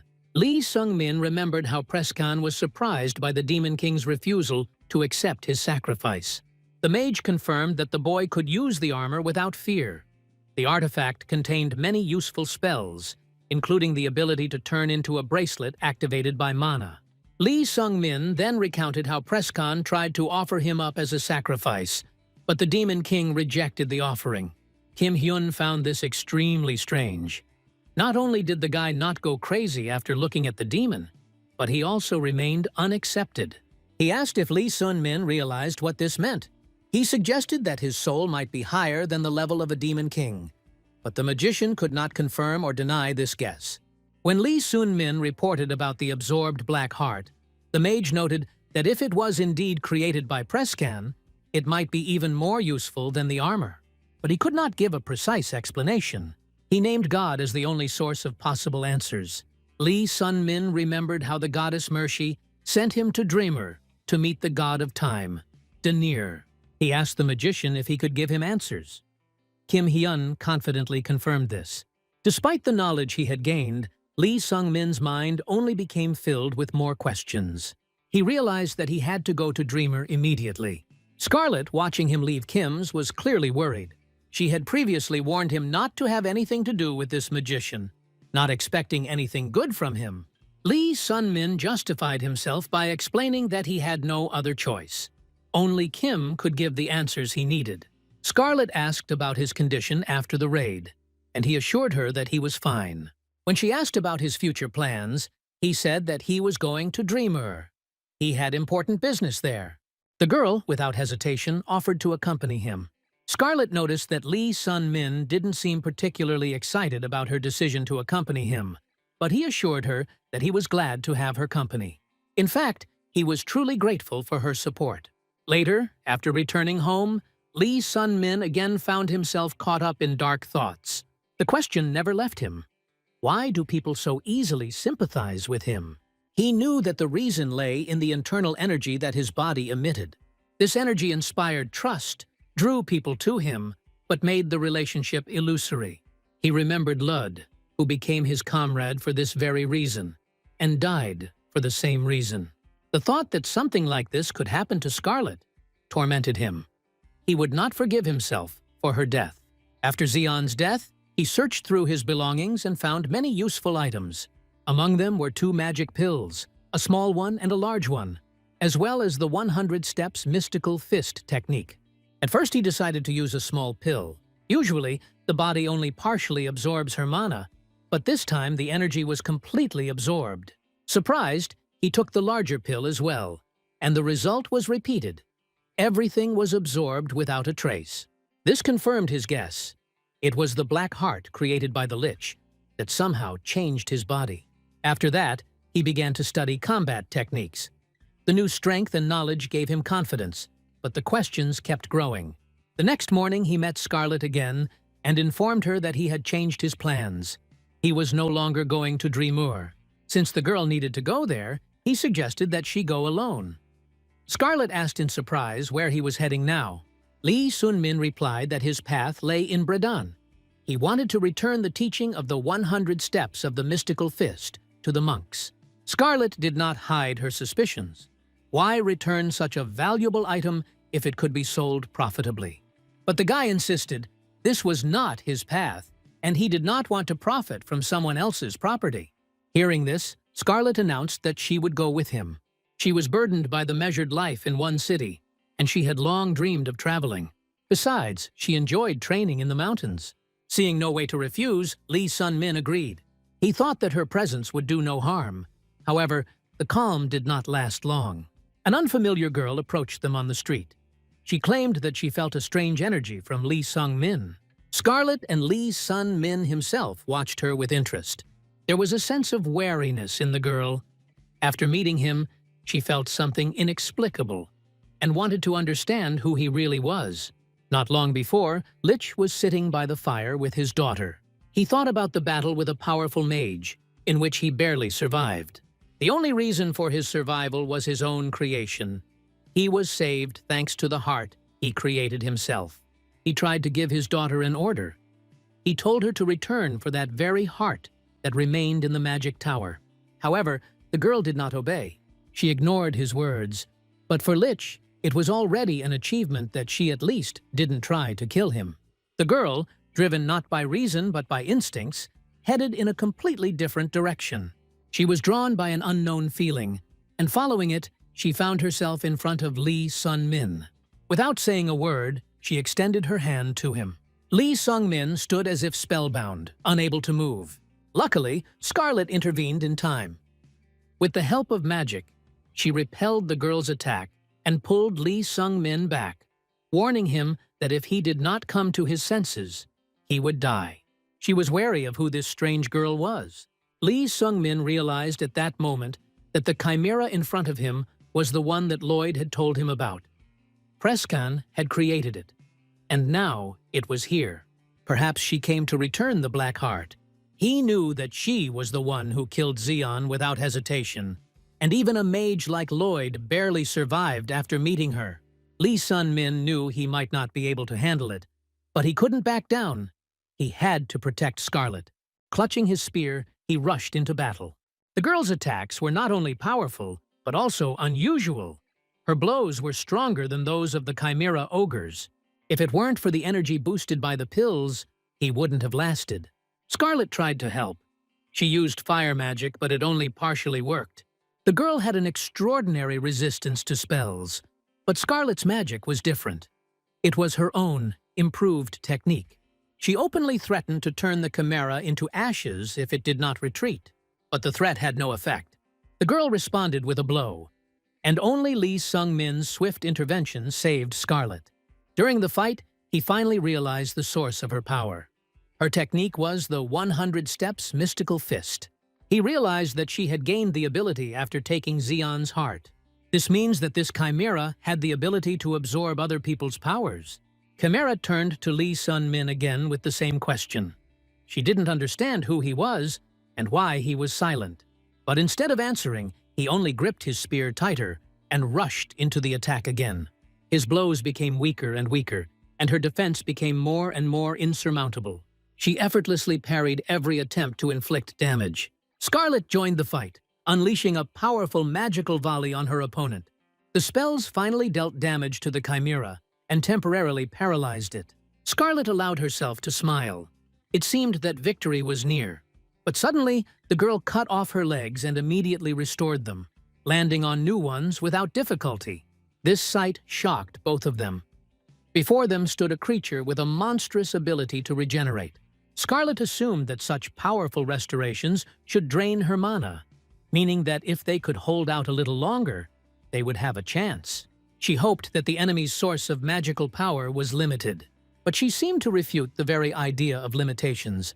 An incredible amount of mana was pulsating around her. Realizing this, Scarlet knew they were in trouble. The Chimera went on the offensive again. Lee Sung-min tried his best to protect Scarlet, but he was unable to avoid the blow and collapsed, seriously injured. Scarlet desperately begged him not to die. Immersed in pain and despair, Lee Sung-min felt a sense of his own insignificance growing within him. He remembered how on the mountain he tried to prove to himself that he was capable of more, but then turned away from this path. Instead of self-improvement, he chose the easy way out. He allowed himself to be seduced by the power of the armor, and now he was paying for it. But he didn't want to die. He couldn't. Gathering his last strength, he grabbed the spear again and rushed into battle. Putting all his will and strength into the blow, he pierced the Chimera's fist. She stopped, looked at him in surprise, as if she had not expected resistance, and asked the same question again. "Who is he?" This time he answered. He did not look away, and despite the pain and fatigue, he said that he was Lee Sun-min. Lee Sung-min's strike hit its target. The spear pierced the Chimera's flesh, and for the first time ever, it retreated. She looked at him in surprise and then said her name, Ain. Without waiting for an answer, wounded, she turned around and left, disappearing into the night. When Lee Sung-min came to his senses, he found Scarlet nearby. The girl reported that he had been unconscious for 3 days. His bones were broken, but fortunately, he survived. And, strangely enough, he felt no pain. He realized that this was most likely the work of the Black Heart, the creation of the Lich, contained within his chest. He asked where they were. Scarlet replied that they were in a village not far from where the battle had taken place. Then the girl looked at him intently and demanded the truth. Scarlet felt that he had secrets. Lee Sung-min did not hide it any longer. He admitted that he had a black heart, and that it was for this reason that he turned to the dark magician. Scarlet just sighed and admitted that she was even a little jealous of him. He now has what many lack, enormous power. Lee Sun-min, in turn, asked the question, why did she stay? After all, the Chimera did not come for her, and she could leave at any moment. The girl was silent for a moment, and then told the story. She had once survived a war. As a child, she lost everyone dear to her. Since then, she avoided close relationships, feared attachment. But in his gaze, she saw the same pain, the same loss. And so she decided to stay. Scarlet added with a grin that, in fact, it was thanks to her that he remained alive. Lee Sung-min had no answer to this. As she left, the girl gave him advice. If he wanted to never lose those around him again, he needed to become strong enough to protect everyone. Only strength can save. With these words, she left the room, saying in the end that they would set out on their journey in the morning. Left alone, Lee Sung-min thought about her words. Become stronger. But he already knew that. Moreover, he had already become one. After all, At the moment when he dealt the final blow to Aina, the spear released a power that had not been in it before. He understood. Thinking about weakness, about guilt, is useless. You need to move forward. You need to continue to grow. Lee Sun-min and Scarlet reached the city of Bredon. While he was wondering whether he should head straight to the Shaolin monastery, Scarlet suggested getting something to eat, and they went into an inn. There they noticed two men watching them. Lee Sung-min knew that they had paid attention to them because of his special energy. The man was looking for a conflict. Scarlet also responded rudely, provoking a fight. The man couldn't restrain himself and attacked. He was stopped by a man observing the situation. It turned out to be Namun Hiwon, a famous swordsman from the Namun clan. He became interested in Lee Sung-min and suggested that he might be the lesser heavenly demon Ho Yon, one of the three outstanding masters of Area. Having received a negative answer, he expressed surprise that he had not heard of such a strong fighter before and suggested sparring. Lee Sung-min was surprised. Namun explained that in order to further develop his abilities, he needed a duel with a strong opponent. Lee Sung-min was not against a friendly duel. As a condition of the fight, Namun proposed that the loser would become the brother of the winner. Lee Sung-min agreed to fight Namun Hiwon, although he warned that he would hardly be able to live up to his expectations. From the first moments of the fight, he realized that his opponent possessed a high level of skill, at least a master, or even a supreme master of martial arts. They engaged in battle, and Lee Sung-min used his best moves including Soul Flight and Nine Heavens Spear. But Hiwon successfully countered them and maintained the advantage. Despite his efforts, Lee Sung-min lost his balance and gradually realized that his opponent's control of internal energy was superior to his own. He tried to compensate for this with a powerful energy push, but this maneuver was also unsuccessful. As a result, Lee Sun-min lost. Namun Hiwon admitted that Lee Sun-min fought with dignity and that only a lack of experience was the reason for his defeat. He noted that over time he would be able to reach the same level. After the fight, he suggested that Lee Sun-min go to the Shaolin monastery together. And it turned out that was exactly where Lee Sun-min was heading. Scarlet, who was watching the fight, noticed that the battle was over and expressed surprise at the boy's overly friendly behavior. At the same time, somewhere far away, the monk sensed the approach of a powerful entity, the god of chaos. Lee Sun-min, along with Namun Hiwon and Scarlet, arrived at the Shaolin Temple, where representatives of the four respected clans gathered every year. These visits were part of a long-standing agreement between the clans and a Shaolin monk named Bulin. He was appointed as the one who would one day determine the leader among the new generation, as the senior masters could not come to a consensus due to equality in power. At the temple, Lee Sun-min found himself in the center of attention. Hiwon introduced him as his younger brother, emphasizing his skill level. This caused mistrust among the other participants, but it soon became clear that Lee Sung-min had great potential. Hiwon left them temporarily to talk to Master Bulin. Lee Sun-min and Scarlet were invited to a dinner, which turned out to be modest, without meat, which did not please Scarlet very much. Soon the monks informed Lee Sun-min that Bulin wanted to see him. The meeting with him was unexpected. The monk, nicknamed the eccentric Buddha, called Lee Sun-min the favorite of the all-powerful god of chaos, a being beyond human understanding. When questioned, Bulin answered vaguely, stating that if he had fully revealed the essence, he himself would have become a god. He only said that in 5 years, Lee Sun-min would have to go north, where he would meet someone important. Bulin also mentioned that he was not speaking on his own behalf, but that a spirit was speaking through him, and he himself did not remember what was said. The monk then inquired about the secret manual that Lee Sun-min had previously taken from Xion and accepted it back. As a reward, he gave Lee Sun-min a valuable circulation pill, despite the latter's protests, considering the reward excessive. During the conversation, Bulin mentioned Ho Yon's name, which immediately caught Lee Sung-min's attention. He realized that she had also been to the temple and asked her to tell him more about her. Bulin agreed, but on one condition: Lee Sun-min would have to fight a future Shaolin representative named Ji-hak. Ji-hak easily defeated Lee Sung-min. The boy felt the familiar feeling of disappointment again. With Ho Yon, he could at least exchange blows. But now the defeat was crushing and unambiguous. The monk watched the duel and, after finishing, turned to Ji-hak. He was interested in his opinion of the young man. Ji-hak noted that Lee Sun-min had no experience. The energy within him was unstable, and his life vessels were so clogged that the flow of ki could not circulate freely. It was like trying to walk with one leg shorter than the other. It was a path that only led to a fall. The monk, who knew the essence of energy balance well, decided that the situation needed to be corrected. He asked Ji-hak to take Lee Sung-min under his wing and train him in control. In the future, unstable energy could not just be a hindrance, but turn into a disaster. The monk also liked Ho Yon, and promised her that if Lee Sun-min ever showed up at the monastery, he would be helped. Meanwhile, Lee Sung-min himself inquired about Ho Young's fate. He had not seen her for a long time, and did not know what she had become. Hearing Ji-hak's story, he was stunned.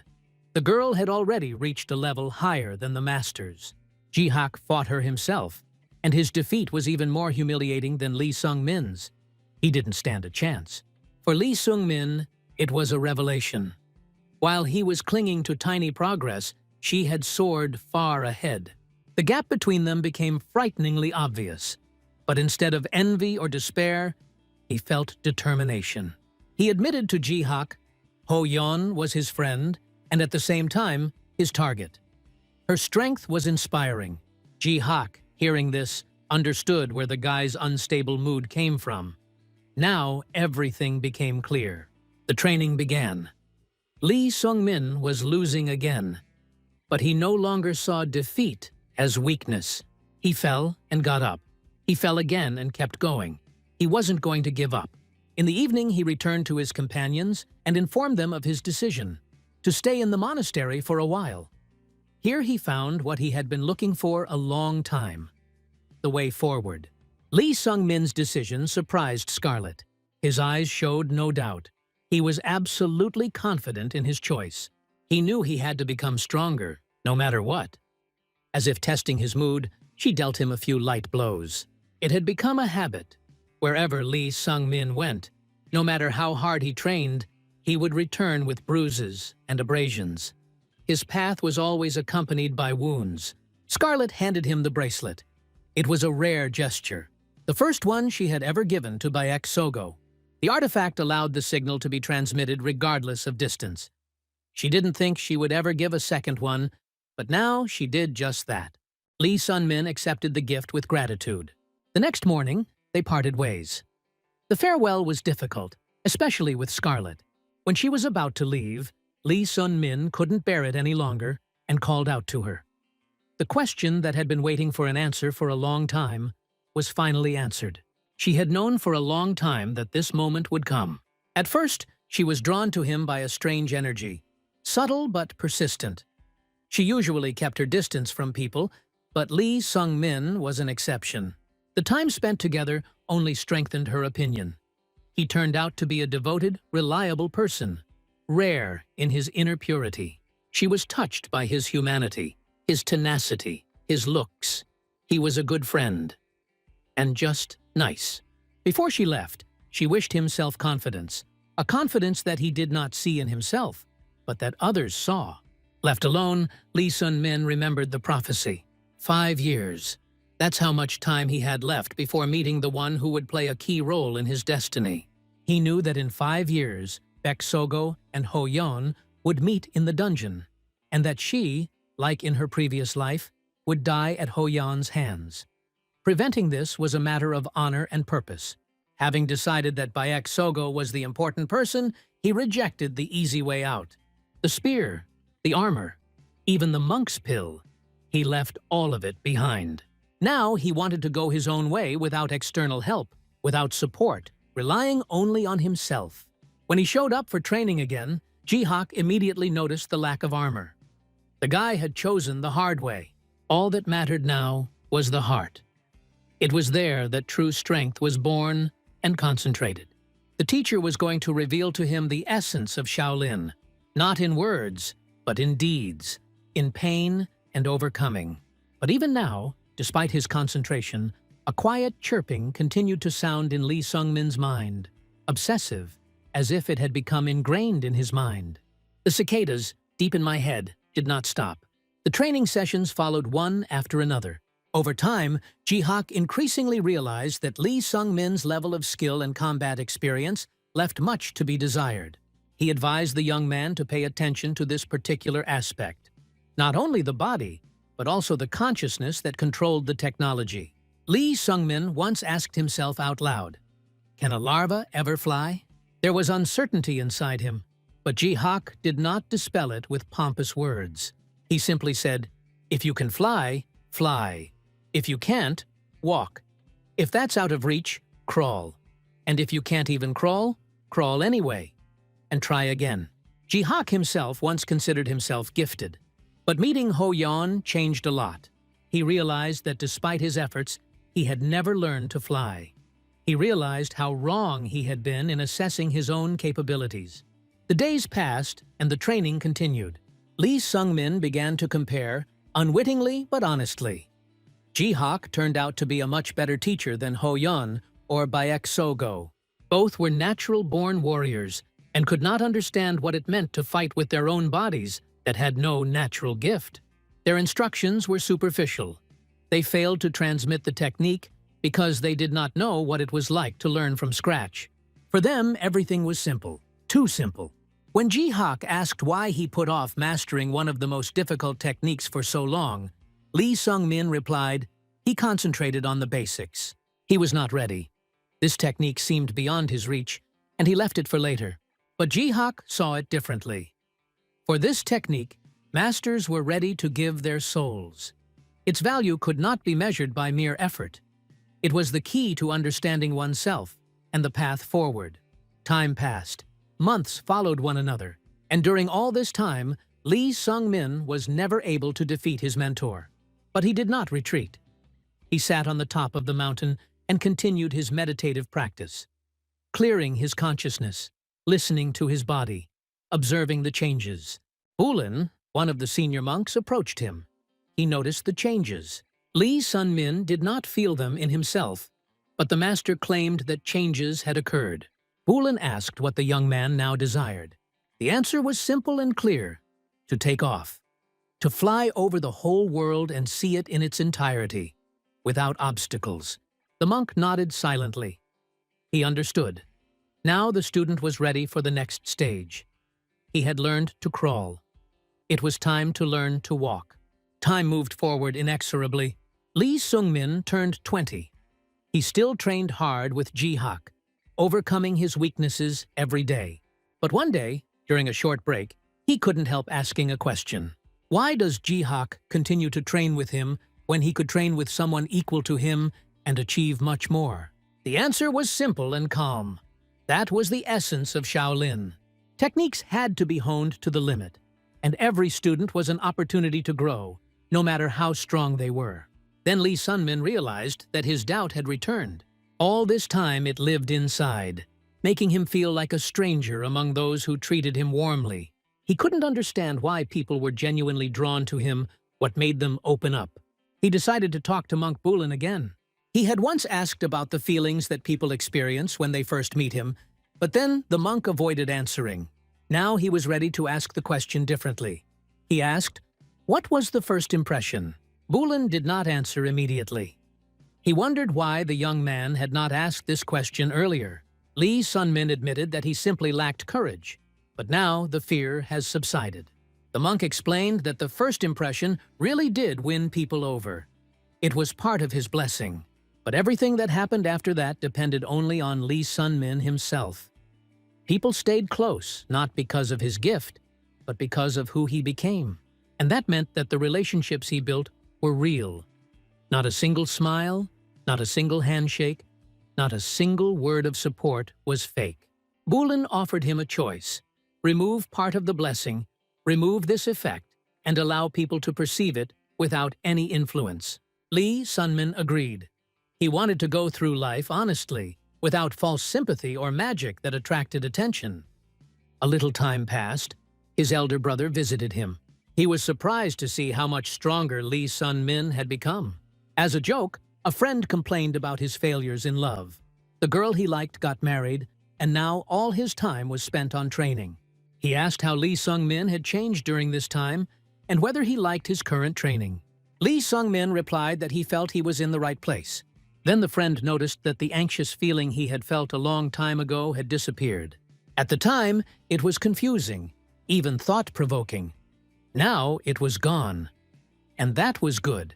Lee Sun-min agreed with a slight smile, so that's how it should be. Another year passed. Lee Sung-min turned 22. And at this age, he left the walls of Shaolin. With confidence, a clear heart, and inner peace, he stepped forward to the next chapter of his life. Lee Sun-min received a letter from a monk that he had to deliver to Urumur. He went there alone, without companions. He also intended to acquire information about the people with whom he had a past connection, Baek Sogu, Docby, and Ho Yon. It turned out that Baek Sogu gained wide popularity due to her selfless help to those in need. She was respected and loved for both her strength and her kindness. Docby, on the other hand, had been busy pursuing influential sects and was currently heading towards MANHUA in Drymur, which meant a potential meeting. As for Ho Yon, she united around herself a group of masters of the highest arts. Her informal approach, strength, and charisma inspired not only admiration, but also fear. Now, she and her comrades were heading to the bloody heavenly demon's territory to fight him. Despite Neville's opinion that the blood demon would emerge victorious, Lee Sung-min was certain of the opposite. He believed that Ho Yon would be the winner. Thoughts about her occupied more and more of his mind. She changed, became even stronger and more beautiful. He wanted to be there, to help, but he knew that their meeting should take place in 2 years. In the meantime, he could not be distracted from his own goals. Meanwhile, Ho Yon thought about Lee Sung-min more and more often. She missed him, but she didn't allow herself to be weak. Within her circle, she maintained independence and renounced formal power, considering all who went with her as free allies, not subordinates. When the moment came to confront the bloody heavenly demon, she remained calm and confident. Lee Sung-min came to MANHUA to deliver an important message from Master Bulin. At the entrance to the sect, he was stopped by guards, but after learning the purpose of his visit, they let him inside. There he was unexpectedly met by Docby Jun, who was surprised by such an unexpected meeting. Lee Sun-min noted that on the mountain, during the previous tests, he was blind and could not see him, but Docby replied that he recognized him by his internal energy. He also asked not to delay so that Lee Sun-min would not witness further events. In the main hall, Lee Sun-min handed over the letter to Sung-ha, the leader of the sect. In the message, Bulin refused to accept the proposed position. Sung-ha had expected this answer. He then asked how Lee Sung-min knew about the Phantom Sword. Lee Sung-min replied that they had clashed in the past. Previously, Docby expressed his desire to fight Sung-ha. However, Sung-ha refused. The Phantom Sword was too dangerous. Later, Lee Sung-min met Docby Jun again and asked him directly if he used dark magic. The man did not deny it. The guy told him that this was precisely the reason for the refusal of the duel by the head of the sect. When asked why he chose this path, Docby Jun replied that only someone who had reached the limit, who had felt the slipping away of strength and the inevitability of old age, could understand the reasons. He asked if Lee Sun-min had ever felt such great despair that he would sacrifice his pride for the sake of the forbidden arts. Not hearing an answer, Docby decided to end the conversation. Lee Sung-min left, deciding not to judge him and to focus on his own goals. He began searching for the temple of the time god Denir that Mershi had mentioned. When he found the hut, he knew that this was the place. There, Denir himself was waiting for him, immediately determining that Lee Sun-min was a man who had come through time. God wondered why Mershi had sent him, the one who was so problematic and disruptive to the flow of the world. He asked Lee Sun-min a question. Was he really repeating the path of his previous life? The same actions, the same meetings, the same food and daily routine?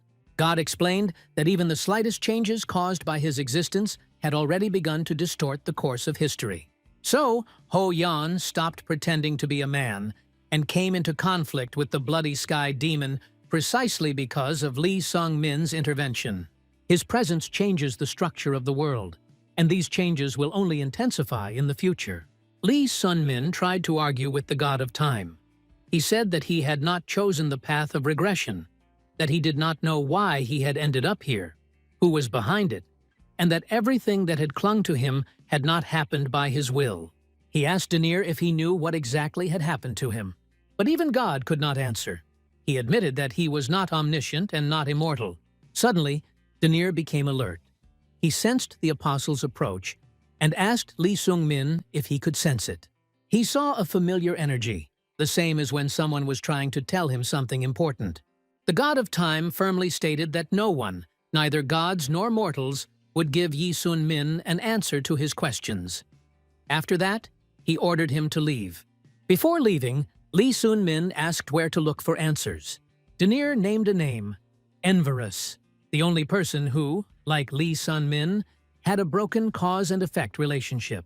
He was the one who perhaps knew something more. When Lee Sung-min inquired about the test, Daenerys replied that even fighters much stronger than him could not pass it. Those who tried it lost their minds. These trials were on a completely different level than the ones he had gone through on Mount Mercy. So God saw no point in allowing the boy to participate in them. He told Lee Sun-min to spend the night and come back if he became tired of life. Lee Sung-min went to the village and soon learned the terrible news. Docby Jun had killed Sung-ha, the head of the sect. In his past life, this fight never happened at all. So it was the changes caused by his actions that caused the fight and death. The guy realized that he had become a catalyst for the tragedy. And, as part of this chain, he could not escape responsibility. He went to Manhua, but his path was blocked. The guards recognized him as an acquaintance of Docby Jun and, believing him to be involved, turned against him. Lee Sung-min realized that he had to pay for distorting the course of the world. He was already preparing for battle. But suddenly, Kim Hyun appeared. Someone Lee Sun-min didn't expect to see here. Kim Hyun asked what was going on. He was told that Lee Sung-min was related to Docby Jun. Despite this, Kim Hyun allowed him to pass, warning him that if he ended up on the side of the traitor, he would kill him without hesitation. When Lee Sung-min asked what happened, Kim Hyun answered briefly and anxiously that there was magic involved. Lee Sun-min looked at the bodies of the dead with concern. They looked dried out, as if all the life force had been sucked out of them. Kim Hyun explained that the cause was the energy absorption technique, a form of magic in which the victim's life force is transferred to the attacker. He expected to encounter illusory magic, but what he found was far more frightening. Lee Sung-min's attention was drawn to a scout bird, who had recently returned from a mission. With her help, Kim Hyun obtained the exact coordinates of Docby Jun's location. Despite the danger, he decided to let Lee Sun-min meet him first. The reason for this decision was the certainty that any other fighters sent to Docby would inevitably die, and the magician would only become stronger by absorbing their energy. In addition, Kim Hyun was curious about how their meeting would affect the already unstable flow of destiny. As he walked towards the meeting place, Lee Sung-min recalled the past. Once upon a time on the mountain, he was weaker and inexperienced. Now he had gained power, but he doubted if it was enough to stop Docby. The latter was waiting for him. He was not at all surprised by Lee Sun-min's arrival. It soon became clear that it was after their first meeting that Docby decided to fight Sung-ha, realizing that he had only been avoiding combat because of his connection to magic. The battle took place, and the head of the sect fell in a fair fight. Lee Sung-min felt a deep sense of guilt. He realized that it was his intervention that changed the course of events, and everything that happened was, albeit indirectly, his fault. However, Docby claimed that he made the decisions himself. Despite this, Lee Sung-min felt responsible for what happened and could not shrug it off. He activated the signal, previously agreed upon with Kim Hyun, to send reinforcements. He himself prepared to fight, realizing that his main task was to gain time. In the battle, he saw clearly for the first time that Docby Jun was no longer human. He had been possessed by a creature that radiated darkness. He was now a vampire. The vampire who controlled Docby Jun, according to Kim Hyun, was not one of the higher ones. If this were so, the magician's body would have regained its youth, but time left its mark on it. Kim Ho Yon warned Lee Sun-min to be careful. There was not a moment to lose in this fight. Lee Sung-min clutched his spear and charged into battle, using his full arsenal of techniques that he had accumulated over years of training and experience. Every blow, every move was calculated and precise. He fought with all his might, using advanced techniques to defeat the enemy. Docby Jun quickly realized how much Lee Sung-min had changed since the time they trained together on the mountain. His strength, speed, and skill were impressive. He couldn't help but admire his talent and youthful ardor. During the battle, Lee Sung-min remembered what happened to Docby after they separated. He actually confirmed that upon returning from the mountain, he had stopped developing. Aging had become an insurmountable obstacle. All he did was try to maintain his form, swinging his sword into the void, waiting for the end. The realization of his helplessness led him to darkness. He gave in to temptation and made a deal with a vampire. Lee Sun-min knew this and was overcome with disappointment. He once respected this man, considered him strong and worthy. Docby was surprised by this. He didn't expect to hear such words. The fight continued. Docby realized that Lee Sun-min was stalling for time, waiting for his allies to arrive. But that was exactly what he had hoped for. He was thirsty for blood, young, full of vital energy.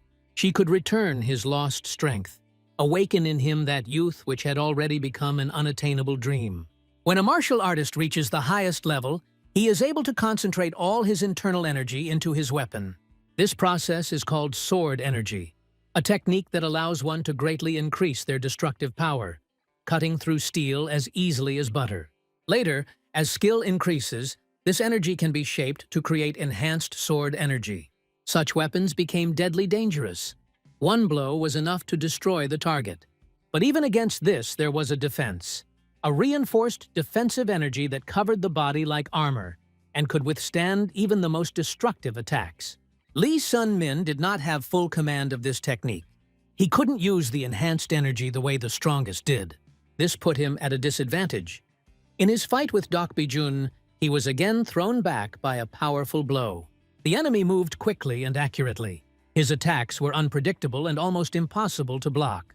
As long as Docby remained protected by the enhanced energy, Lee Sung-min's attacks were unable to deal any serious damage. One precise blow from the enemy and it would all be over. There was a gap in level between them.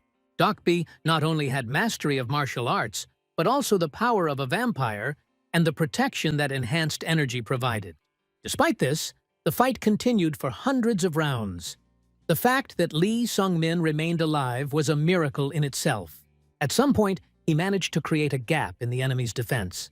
His spear rushed forward, and in that instant, which lasted less than a tenth of a second, he found himself vulnerable. The sword demon, capable of delivering a fatal blow, suddenly stopped. He had missed his chance by deliberately giving up victory. Lee Sung-min realized that it was an act of mercy. 4 years of intensive training, fights with jihad, and Shaolin practice strengthened his fighting skills. He has achieved a high level of skill for his age. However, in his life he always encountered opponents who were stronger. This gave rise to a feeling of weakness, not as a complex, but as a sober assessment of reality. He really was giving in. For the sword demon, fighting him became entertainment, a game. But for Lee Sun-min, it was the meaning of his whole life. He did not want to be weak. Grabbing his spear, he charged again, driven not by the desire to win, but by the desire not to feel ashamed. His spear flew across the battlefield and, despite the enemy's raised sword, pierced the enemy's body. Docby didn't expect the blow. He froze in surprise, and Lee Sung-min, having let go of the spear, barely comprehended what had happened. At that moment, something inside him was released. His mind switched off, and his body itself directed the energy. His strike was as silent as the wind, but deadly accurate. The spear easily broke through the enemy's reinforced defense and pierced the body. Docby realized that he would not survive. His vital meridians were destroyed. His energy was rapidly leaving him. He admitted that this strike was even more perfect than the attacks of the great Sung Ha. He felt envy for the skill, for the talent, for the fact that Lee Sung-min managed to become like this. Pulling the spear out of his body, he gathered the last remnants of his inner strength. He wanted to see once again what this young man was capable of, what skill he could show in return. He wanted to die in battle, with dignity. Lee Sun-min could retreat. His opponent was doomed anyway. But in Docby's last look, he caught not malice, not rage, but a passion for power, an insatiable thirst to become better. He saw a man in him, not a monster. And so he decided to give him a final fight, fair and worthy. When it was all over and Docby fell lifeless, Lee Sung-min heard a familiar voice. Baek Sogo ran towards him.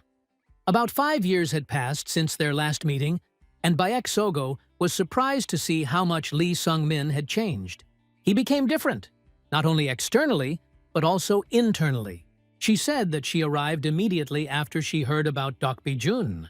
She had been watching the battle all this time, but she did not intervene, even when Lee Sung-min was being defeated. Something inside her was holding her back, not allowing her to intervene. Lee Sun-min did not feel resentment. Everything ended well. That was enough. Baek Sogo collected some flowers and placed them on Docby Jun's body. Then she closed his eyes, giving him his final peace. He could finally leave without regrets. She admitted that she had arrived on behalf of her organization. Her task was to stop Docby Jun, but since Lee Sung-min did it, her mission here is complete. All she had to do was return to her main goal. As she was about to leave, Lee Sung-min asked about her next task. Baek Sogo confessed that she is now pursuing Ho Yon, the little heavenly demon. Lee Sung-min knew how this would end. This chase was doomed, and she would most likely die. But he couldn't convince her otherwise. Realizing that words couldn't stop her, he realized that he had only one path left. Meanwhile, the news of the hero who had slain the master vampire on the night of the full moon spread rapidly. They talked about how he defeated a powerful fighter who not only had fighting skills, but also vampire powers. People called him Demon Spear. With this name, Lee Sung-min went to Denir. The god of time did not expect to see him. He reminded him that his trials were driving people crazy. But Lee Sun-min had already made his decision. He interrupted Denir and demanded that he give him what he came for. Lee Sun-min had no intention of retreating. He insisted on the test with firm determination, despite warnings. Denir, reluctantly agreeing, granted his demand, but on his own terms. They moved into Lee Sun-min's consciousness, into a closed dimension where the test was to take place. There were no external forces, support, or concessions here. Everything depended only on himself. Denir set down the hourglass and explained the rules. Until the last sand fell, Lee Sun-min would have to remain inside this world, and the countdown was 100 years. He also added that if he wanted, he could turn the clock back and stay for another 200 years. Next time, for 300, and so on. At parting, Denir admitted with a slight grin that not everything was so bad. Out of 10 who had walked this path, only 3 had died. The rest just went crazy. Wishing them luck, he disappeared. At first, Lee Sung-min did not feel any discomfort. He felt no pain, no cold, no fatigue. Everything seemed easy. But gradually this emptiness began to eat away at him from within. He even missed pain and hunger. He wanted sensations, any kind. He beat himself, hoping to feel something, but there was no way to hurt himself here. Even pain was meaningless. He trained endlessly, but soon began to doubt whether he was moving correctly. Was he perfecting his technique, or just swinging his spear aimlessly? No one could tell. There was no teacher here, no enemy, not even the shadow of a man. Loneliness was slowly driving him crazy. He began to count the time, hoping that at least a little had passed. But, looking at the hourglass, he realized not a single grain of sand had fallen yet. Meanwhile, Denir watched him. He was used to the outcome, to bodies broken by the void. He was almost ready to add another victim to his list. But suddenly, something unexpected caught his attention. And it surprised him. Time flowed differently in the world of reason. At first, Lee Sun-min experienced bouts of despair, then came to his senses again. In absolute silence, he didn't know how to fill the void, until he finally decided to devote all his time to training, starting with the simplest, most basic techniques. Thus began his first 100 years. They were spent in a struggle with loneliness and fruitless work on himself. As time ticked by, he realized there was almost no progress. So he turned the hourglass over and added another 200 years. These 200 years have passed differently. Lee Sung-min focused on the techniques that Baek Sogo and Ho Yon once taught him and honed them to perfection. Everything he ever knew, he structured, purified, and brought to a higher state. After 200 years, he realized that the first 100 were the hardest. Then it became easier, so he turned the clock back again to 300 years. Every movement, every lunge, every breath became part of an endless chain of exercises. He trained without rest, without allowing himself to weaken. With each cycle, the uncertainty went away, and everything that had previously seemed unattainable became part of his being. Sometimes he felt like he was going crazy, but his mind remained clear. He turned the clock over again. Techniques from the Shaolin monastery came to mind, and he worked on them until they became completely automatic. One day, having lost consciousness from overexertion, he woke up and realized that only a moment had passed. There was little time left before the end. Then he set himself a goal: to repeat that incomprehensible movement that once pierced Docby's body. He tried again and again, but 1,000 years had brought no result. And yet, he was closer. He was approaching the point where even masters stop. But Lee Sun-min didn't stop. He wondered how long it would take to get past this wall. He turned the clock over again to 500 years, and the wall collapsed. He managed to reproduce that very movement. Yes, it was slow, non-combat, but still correct. It was the beginning of a new level. At the end of the time, he appeared before Denier again. He was stunned. He looked at Lee Sung-min as if he were crazy, because only a crazy person could voluntarily spend so many years there. The god of time pondered over how Lee Sung-min had managed to pass his most difficult test. Unlike the other contenders, who were brilliant fighters who had great talent since childhood, Lee Sung-min came into this world without any outstanding abilities. The rest broke under the pressure of time, which flowed differently in God's world. Unable to accept their ordinariness, they went mad and retreated. And Lee Sun-min, despite his slow progress, moved forward like a snail. He fell, broke down, lost his mind, but time after time he recovered and continued on his way. To ease his suffering a little, the god of time gave him copies of memories, reminders of the past. They were far from pleasant, memories of weakness, helplessness, and pain, but Lee Sun-min accepted them with gratitude, believing that he should not forget who he was. He realized that his current body was weaker than his previous one, but he believed that if the mind retained experience, the body would be able to reach its previous level again. The boy announced that he would stay in God's temple for a while, and although God was irritated, he did not interfere. A year later, Lee Song-ming returned to Shaolin. Ji-hak continued training all this time. He noticed changes in the guy. Lee Sung-min became different. Although not much time had passed since their last meeting, the depth of the years lived was felt in his gaze. The monk asked him what had happened to him, and he briefly replied that a lot had happened. Ji-hak heard rumors that Lee Sung-min had defeated the sword demon, but he called it an accident. The monk disagreed and asked when he had reached the peak. Lee Sun-min replied, 6 months ago. But his voice and gaze suggested that he had experienced much more. When Ji-hak suggested sparring, the senior monk Bulin intervened. He believed that such a duel could deprive Shaolin of its future. Lee Sung-min countered that he was overrated, but Bulin noted how he had changed and strengthened. He asked the purpose of his visit, and Lee Sung-min admitted that he wanted to see how close he had gotten to Ho Yon. However, the master pointed out that 3 years had passed since their meeting, and during this time, the girl had most likely become even stronger. This didn't come as a surprise to Lee Sung-min. He had no illusions and didn't think that he could be on the same level as her. Although he had made significant progress in the creation world, he now needed his physical body to reach the required strength. There were just over 2 months left before the opening of the dungeon. Lee Sung-min refused Ji-hak's offer to stay the night and, taking his spears and armor, set out on his journey. He had many unsolved problems.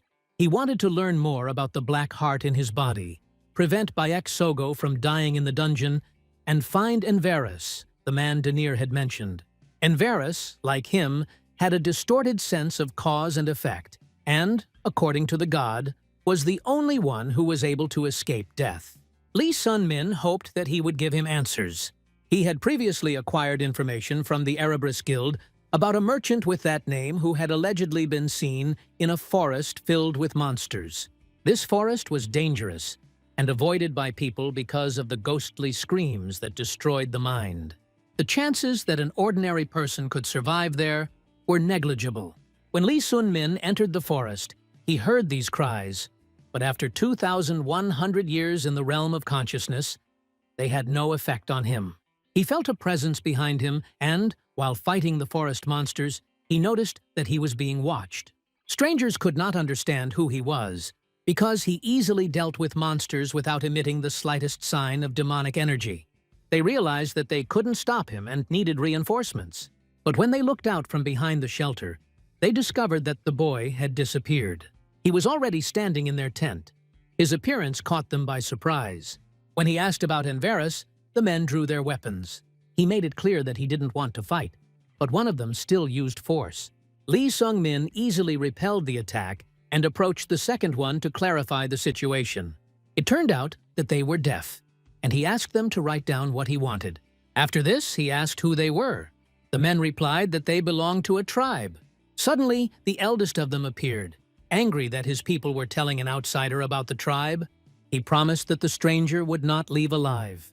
However, when he heard the name Envers, he was surprised. Despite this, he was reluctant to share information. Lee Sun-min made it clear that he was not looking for conflict, but the man didn't believe it. He rushed at the stranger. Lee Sung-min easily defeated the martial artist.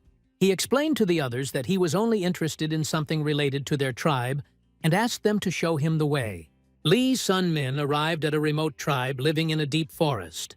The inhabitants of this place constantly covered their ears, escaping from the sounds coming from the depths of the forest. He was met by the chieftain, a man of impressive strength and a high level of skill. He asked the guest for what purpose he had come to their lands. Although Lee Sun-min had previously killed one of the tribe members and threatened others, he explained that he did not seek conflict. He was interested in a man named Envers. The chief replied that Envers had left the tribe 2 months ago, but warned against further attempts to find him. However, he agreed to accept Yi Sun-min as a guest, realizing that open hostility would lead to heavy losses for his people. The chieftain said that Envers had warned him in advance about the visit of a man who would be looking for him. His only order was to take this man to the wall. He brought Lee Sun-min to a massive wooden barrier and suggested that he destroy it. An attempt to break through the wall with a spear was unsuccessful. Then the chief explained that it could not be opened by physical force. Only he himself could open it. Lee Sun-min wondered why he was asked to attack then. When the wall was opened, the young man asked what was hidden inside. The leader admitted that he did not know. Only one thing was known. Inside, there were such monstrous screams that no ordinary consciousness could withstand them. He wanted to warn the guest again, but he had already entered. Once inside, Lee Sung-min immediately felt a powerful sound pressure. Any other person, even a master of the highest rank, would have lost his mind.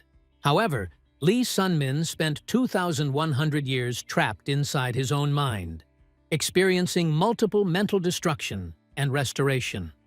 These screams could not drive him mad. Soon a voice addressed him. The creature hidden in the smoke admitted that it was confused. It had never encountered people with a distorted cause and effect relationship before. Mistakenly taking him for someone else, it still allowed him to enter. This creature asked if he was the one who had regressed in time. Lee Sun-min didn't understand who was talking to him. At that moment, a girl appeared in front of him. She reproached the Void Monk for frightening the guest and added that Lee Sun-min was already shocked. He looked at them in amazement. not understanding who they were. The girl introduced herself as Rubia, Envers' familiar. She was waiting for Lee Sun-min in this place on her master's orders. The guy was surprised by her appearance, a human with the features of a beast. To this, Rubia replied that Envers liked it that way. When he inquired who the strange being who spoke to him was, Rubia explained that it was a void monarch, a remnant of a former great demon that once led 100 of its kind. However, now all that remains of him is a disembodied soul, imprisoned in this place. Lee Sung-min asked why she was waiting for him. The girl explained that he had to find Envers, the only one who could answer his questions. After all, they both had a distorted cause and effect relationship. He asked if she could find Envers with her abilities. Unfortunately, she couldn't. As a familiar, she wasn't able to locate her master, but he could find her. That's why she suggested that they go on the journey together. When Envers senses them, he himself will make contact. Lee Sung-min found all this to be too confusing.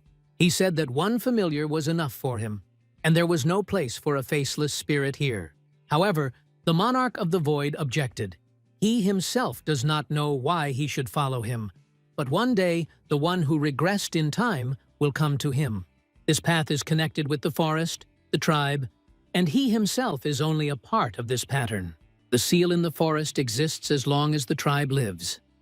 Their prayers must reach their end, but what will happen next is unknown. Lee Sung-min still lacked answers. The questions kept growing. However, Rubia said that she knew one thing. If he went with them, he would end up meeting Envers. When he asked how a demon without a body would go with them, even Rubia didn't know what to answer. And then something unexpected happened. A shadow began to approach Lee Sung-min. It was the Void Monarch. Rubia anxiously tried to stop him, but he was about to take over Lee Sung-min's body. For 400 years he was trapped in this place without a body, and now he saw a chance to return to the world of the living. But Lee Sun-min saw how his armor enclosed him. The demon stopped in confusion. He tried to take control of the boy's consciousness, and failed. Even he, once majestic and terrible, could not break the will of Lee Sun-min. His power was suppressed, and his essence was sealed in the bracelet on the hero's arm. The demon was shocked. He did not understand who was in front of him. Lee Sung-min wondered the same thing. There were two answers. Either it was the result of 2,000 years of training in the sphere of consciousness, or again, the intervention of a higher being who was observing him. He had no answer. The only thread to the truth remained Envers. The bracelet had previously had a symbolic meaning for him. Now he wanted to get rid of it. But the demon began to beg. He apologized for the attempted capture and promised riches in return. Artifacts and treasures accumulated over a long life. His storehouses were full of things that Lee Sun-min had never seen. Rubia confirmed that he really was a great demon in the past. The system reported that Rubia and the Void Monarch had become his companions. Rubia asked where they would go next. She suggested stopping somewhere with a pleasant view and waiting for Envers to appear. But Lee Sun-min said that he needed to visit one place first. When she asked if it was dangerous, he replied that it was a dungeon. The dungeon is a special place in area, surrounded by mystery and danger.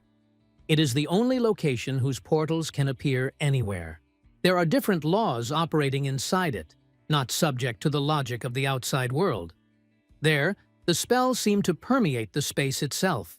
Unlike the usual hunt in area, where monsters are harvested for body parts, in the dungeon their corpses disappear, leaving behind loot. The stronger the enemy, the more valuable the reward. Defeating the boss yields incredible loot and closes the dungeon itself. When Lee Sun-min said he was going there, Rubia asked him incredulously if he was really ready. He confidently confirmed. 2 months have passed since the meeting with Rubia and the Void Monk. Thanks to Erebus, he found out the exact location of the dungeon. It was only the second one in his life, but the first one gave him the regression stone. He remembered the Crimson Stone, the entrance to the dungeon dimension. Touching it, he found himself inside. Doubts plagued Lee Sung-min's mind, but he had already come too far to back down. He had to finish what he had started.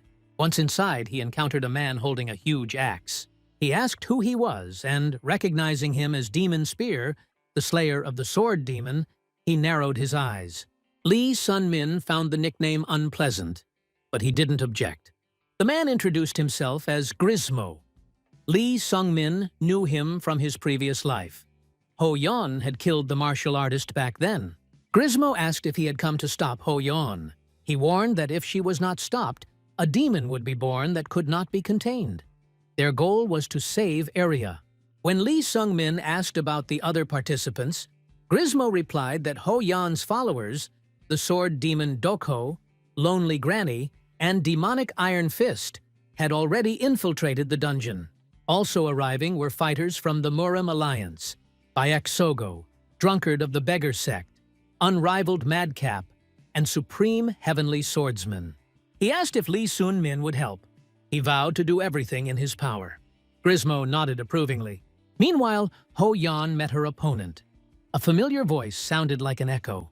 It was Lee Sun-min. A woman appeared in front of Grismo and Sun-min, and at first, Grismo thought it was Bayek Sogo. His heart sank. A familiar face in this chaos was like a breath of air, but Lee Sung-min asked him to take a closer look.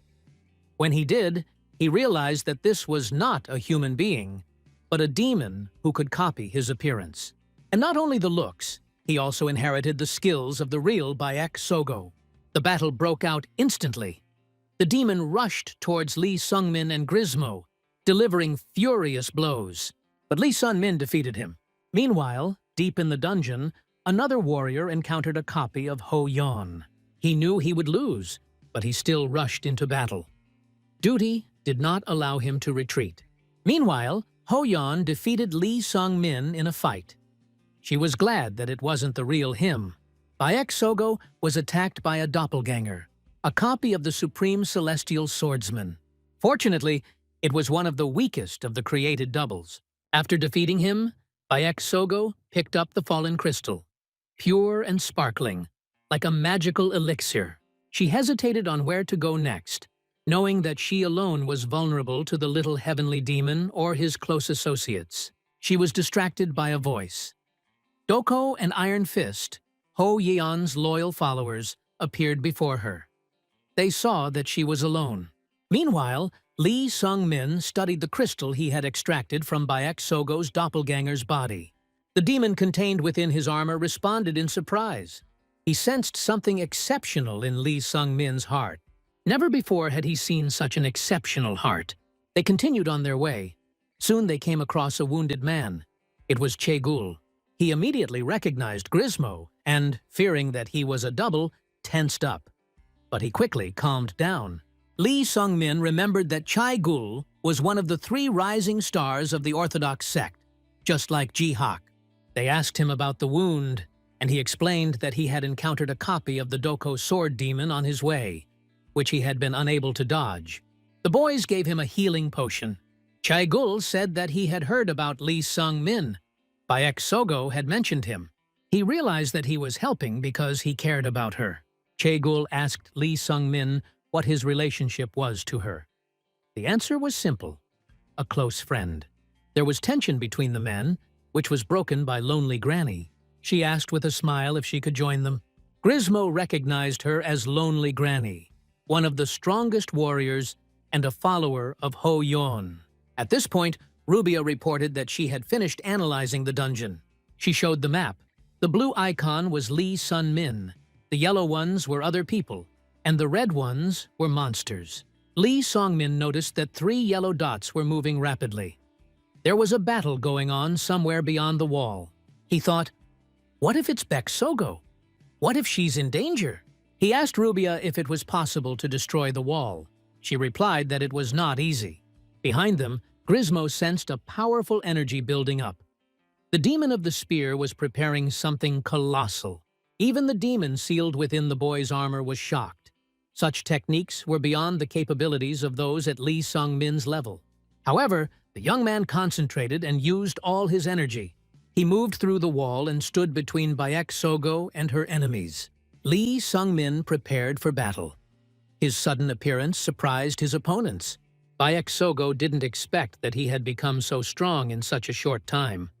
Only a year had passed since their last meeting, but the young man had significantly improved in skill and confidence.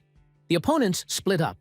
One went to Sogo, the other attacked Lee Sung-min, believing that he could easily deal with the young fighter. However, before the battle began, Lee Sun-min took half of the energy pill he received from the monk and quickly restored most of his internal energy.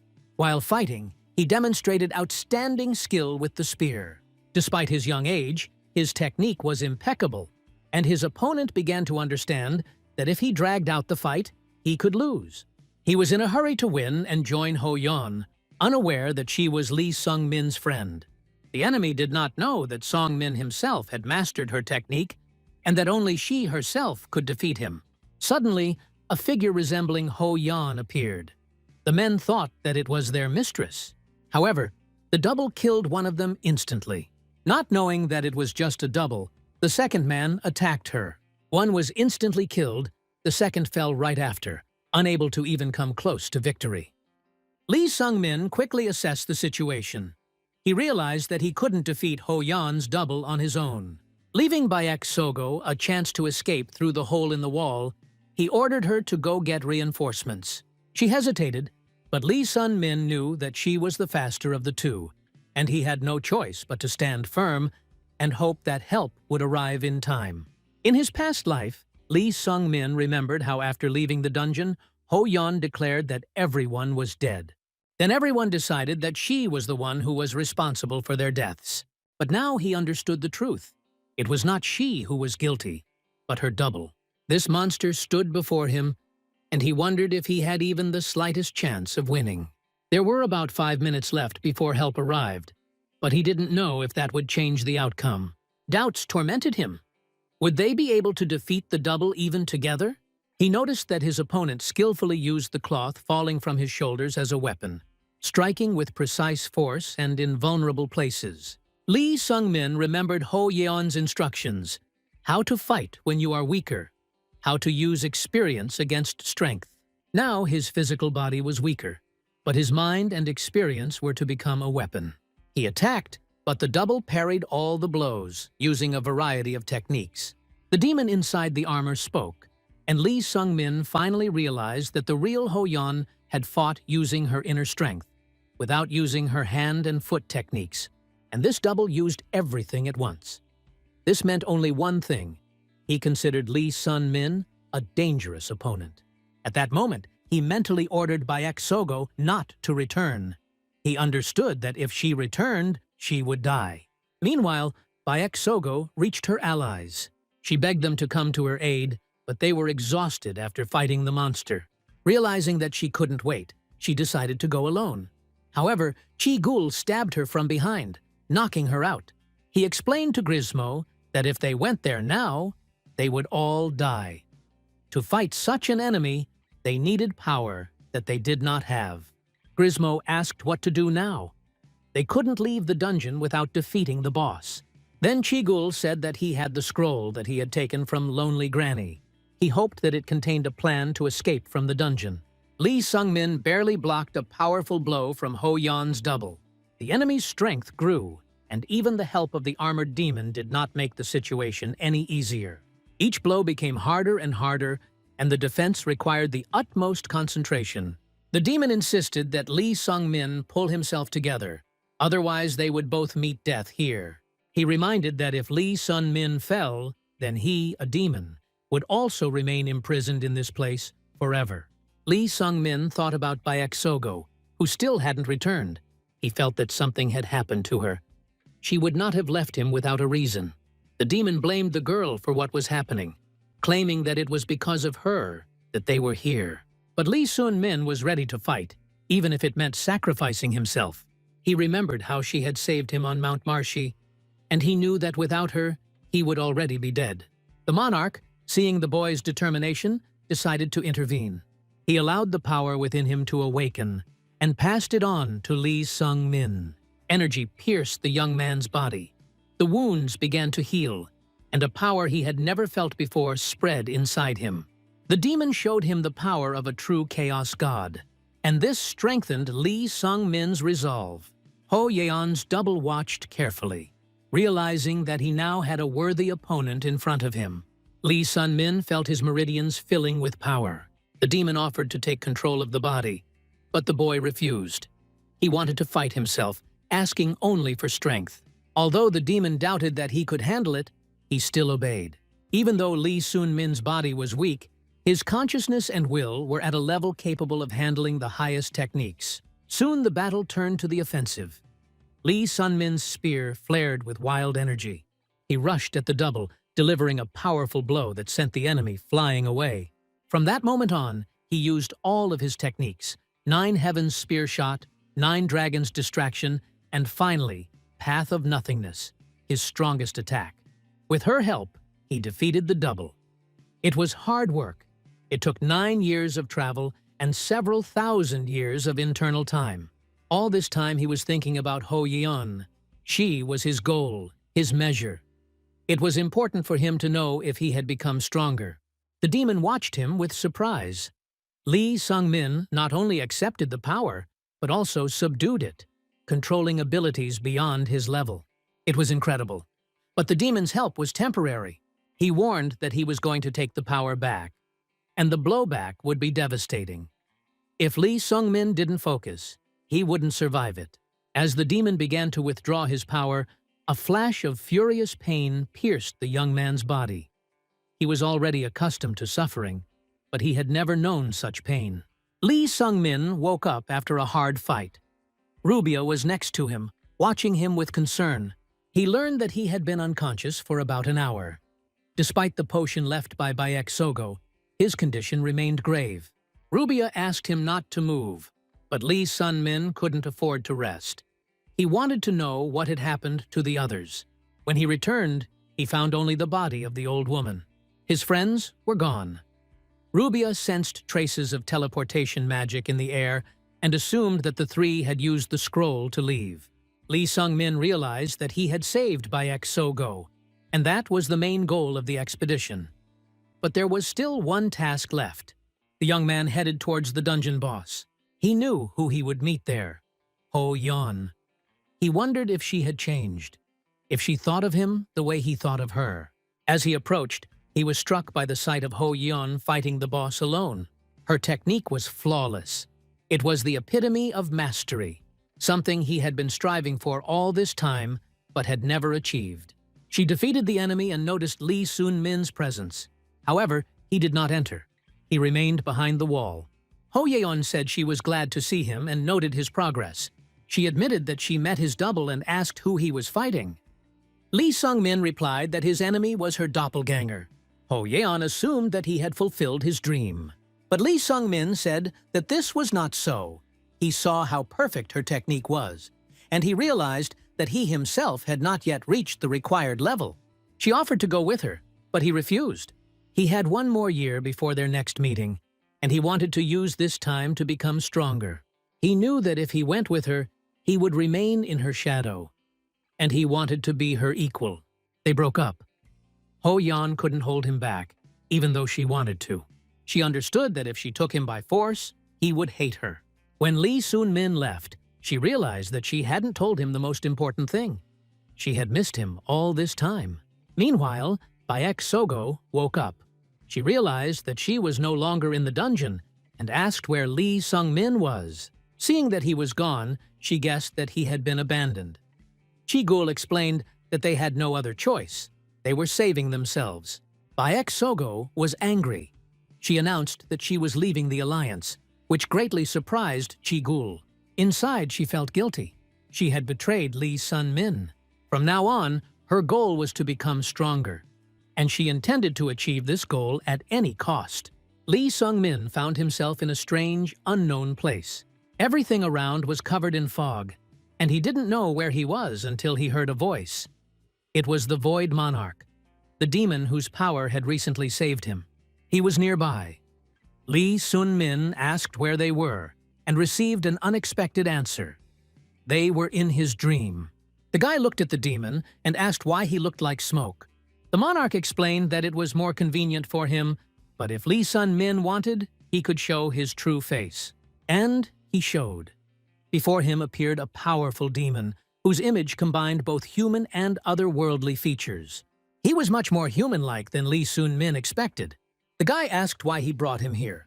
The monarch explained that when he gave him the power, a connection was established between them, and now he can enter his dreams. Lee Sung-min's body was now exhausted, but he would survive. There was no doubt about that. The monarch said he would ask only one question. What is he? Lee Sung-min was wary. Why should he share such information? The monarch explained that he had never met such people before. His body was weak, but his mind was incredibly strong.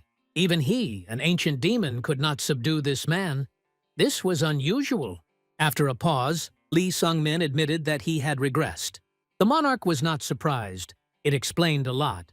He stated that Lee Sun-min had the opportunity to become much stronger if he became a demon. Then he could even surpass the girl he was thinking about all the time. The monarch clearly saw interesting potential in him, but Lee Sung-min rejected the offer. He had no intention of becoming a demon for the sake of power. The monarch just chuckled. It was just food for thought. However, he warned, Lee Sung-min's heart had already changed.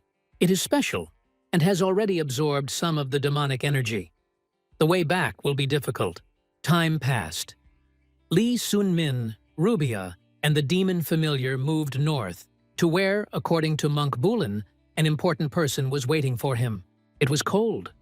Rubia, wrapping herself in her cloak, complained about why they were sitting in the cold. But Lee Sun-min assured them that it was not far from their destination. They were heading to Travia City. According to Neville, the bloody heavenly demon used to rule there, but after being defeated by the lesser heavenly demon and losing his arm, the balance was disrupted. Now the region looked more like the underworld. The demons were out of control. Rubia added that before this, Travia was a haven for non-humans and unorthodox factions, a place where leeches, vampires, werewolves, and human-like monsters lived. Among them are demons like the Void Monarch. Lee Sung-min thought he had long smelled the smell of dog around him. And then the attack happened. Lycanthropes burst out of the forest. Rubia was scared, but Lee Sung-min was ready. This was a great opportunity for him to warm up. He gathered his strength and met the attackers without flinching. The battle began. Lee Sun-min wielded his new spear with terrifying speed and precision. The power of the orichalcon imbued into the weapon made each of his strikes deadly. He obtained this stone in the dungeon by defeating Ho Yon's double. He inserted it into a spear and the rest into his armor. Even the elf refused to take payment for the work. It was an honor for her to work with such material. Now he was testing this spear in real combat for the first time. And the result was stunning. The lycanthropes fell one after another, unable to withstand his onslaught. But the fight suddenly stopped. The remaining lycanthropes surrounded him, angry. One of them stated that he would not leave now. He had created a mess in the territory of the Ghost Wolf sect, and he must answer for it. Lee Sung-min didn't immediately understand what was being said, but then he remembered. In the village they were passing by, the innkeeper had drugged Rubia and wanted to sell her into slavery. He then carried out the reprisal. For him, it was an act of justice. But as it turned out, the inn was under the protection of the Ghost Wolf sect, and Lee Sung-min deprived them of the tax. He tried to negotiate. If they stopped fighting, he would leave. But the lycanthropes refused. The sect does not forgive insults. The Void Monarch asked the boy what he was going to do. Lee Sun-min replied that there was nothing to think about. They were scum and had to be destroyed. The demon did not object, but warned, being overconfident is dangerous. Only the truly invincible can despise their enemies so much. Rubia intervened, saying that vampires and lycanthropes served the same master, and the lower forms of these races reflected his power. This meant that the leader of the Ghost Wolf sect was a monster, and in his current state, Lee Sung-min might not be able to deal with him. The monarch also warned, if you want to live, don't push it. But the demon's words only angered Lee Sun-min. He reminded him of the situation with Rubia. His anger was righteous. Rubia felt guilty, but she knew that conflict was inevitable. They had already crossed the border into foreign territory. The Void Monarch simply warned, "There is always someone stronger," and his fears were confirmed. A voice came from the darkness. Everyone turned around. Standing behind was a lycanthrope. It was Juan, the leader of the Ghost Wolf sect. The air around him thickened, and it became clear that they were facing an enemy of a completely different level. Juan looked around the battlefield in surprise. All the lycanthropes he had raised and trained were dead. He did not expect such weakness from them. His gaze stopped on the young man with the spear. He did not know him, and therefore asked a direct question. "Who is he?" Lee Sung-min introduced himself. The name sounded familiar to Juan. In an instant he realized that before him stood the demon spear, the renowned warrior of whom there were rumors. But the one he saw didn't look like a representative of the Orthodox faction. He was radiating an energy close to demons. However, Juan didn't care. He simply asked how Lee Sung-min wanted to die. But then he felt something strange. There was a shadow behind the young man. The energy of the Void Monarch. Recognizing it, he was amazed. The monarch spoke to him for the first time in 400 years. Juan was surprised. He was considered dead. He tried to find out how he survived and where his body was, but the monarch did not know. He assumed that it was destroyed. Laughing, Juan mockingly commented on the fate of the great demon. He was sure that he had become weaker and more pitiful. However, the monarch responded in the same spirit. Juan had also changed. He was no longer the reckless wolf he was remembered as. When he asked what the monarch wanted, he surprised him by asking him to spare Lee Sun-min. It was unexpected, not in the spirit of the former monarch. However, in order to avoid a fight, Juan agreed. The dead were only low-ranking warriors. He forgave Yi Sun-min, but only this once. In conclusion, he asked a question. Was he heading to Travia? Lee Sung-min confirmed. Juan warned him that others would not be so merciful. Then he left. The young man asked the monarch, what would happen if they fought? The answer was harsh. He would lose. Juan is one of the strongest inhumans to exist on Earth, a master who has honed his art over centuries. Lee Sun-min wouldn't have a chance. The Void Monarch reminded him that the boy was only alive because he was spared at the request of the demon himself. This made Lee Sung-min think. After all his victories and achievements, he was still weak compared to those who rule in the shadows. The world was big, and the path of formation was just beginning. But Juwan's words wouldn't let him go. The others won't be so kind. Who did he mean? Meanwhile, Juwan reached his allies. He reported that he had met the Void Monarch, which caused them to become excited. Everyone was sure that he died 400 years ago. But Juwan confirmed. His body was destroyed, but his soul was alive. He extracted the memory and showed their meeting. Everyone was convinced. It really was him. They found it hard to believe that the demon had survived the enslavement squad. They also became interested in the young man next to him. It was Lee Sun-min, the demon's spear. The Void Monarch had possessed him. The vampire Jenniela recognized him. He killed her toy, the man she had subdued earlier. Now she knew who it was and what he looked like. Juwan noted that although the boy is human, he feels closer to non-humans. He added that he only let him go because of the monarch's presence. He also warned his allies that the guy was heading to Travia. Jenniela was pleased. He was walking straight towards them. But they still had to be careful. The monarch's spiritual power was still formidable. After these words, Juwan left. One of the demons present at the conversation could not hide his smile. He finally found the thief of his heart. The Lich, one of the oldest, wanted to return what was taken from him many years ago. The game was becoming more and more dangerous. Before heading to Travia, Lee Sun-min received a document from Neville containing important information about the city. It described underground passages, the location of key forces and their characteristics. The document bore the seal of the Predators, an ancient alliance that united vampires, lycanthropes, leeches, and an organization that hired non-humans. Their symbol was an inverted pentagram. Although they rarely appeared during the day, This did not diminish their power. 5 leaders, known as the 5 stars, were considered especially dangerous. Almost nothing was known about their true power. But to Lee Sun-min, they seemed unimaginably dangerous. He thought about Ju-won's words and came to the conclusion that he was talking about the predators. His guess was confirmed by the Void Monarch. One of the leaders, the Reckless Wolf, turned out to be that same Ju-won, which meant that there were 4 more equally powerful creatures. These non-humans lived for centuries, and people were unable to cope with them. The monarch reminded that Lee Sun-min was just lucky last time and insisted that he needed to become stronger.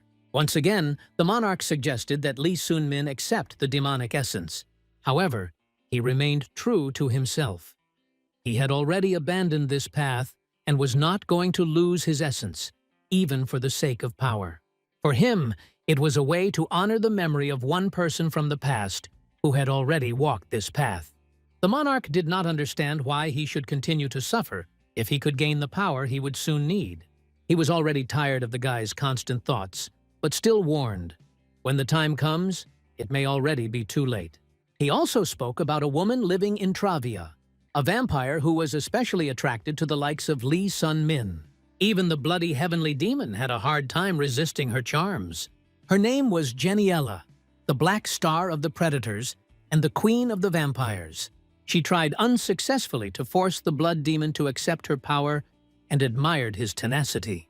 Despite his defeat, he did not give in to her, but she felt that each time his refusal became weaker.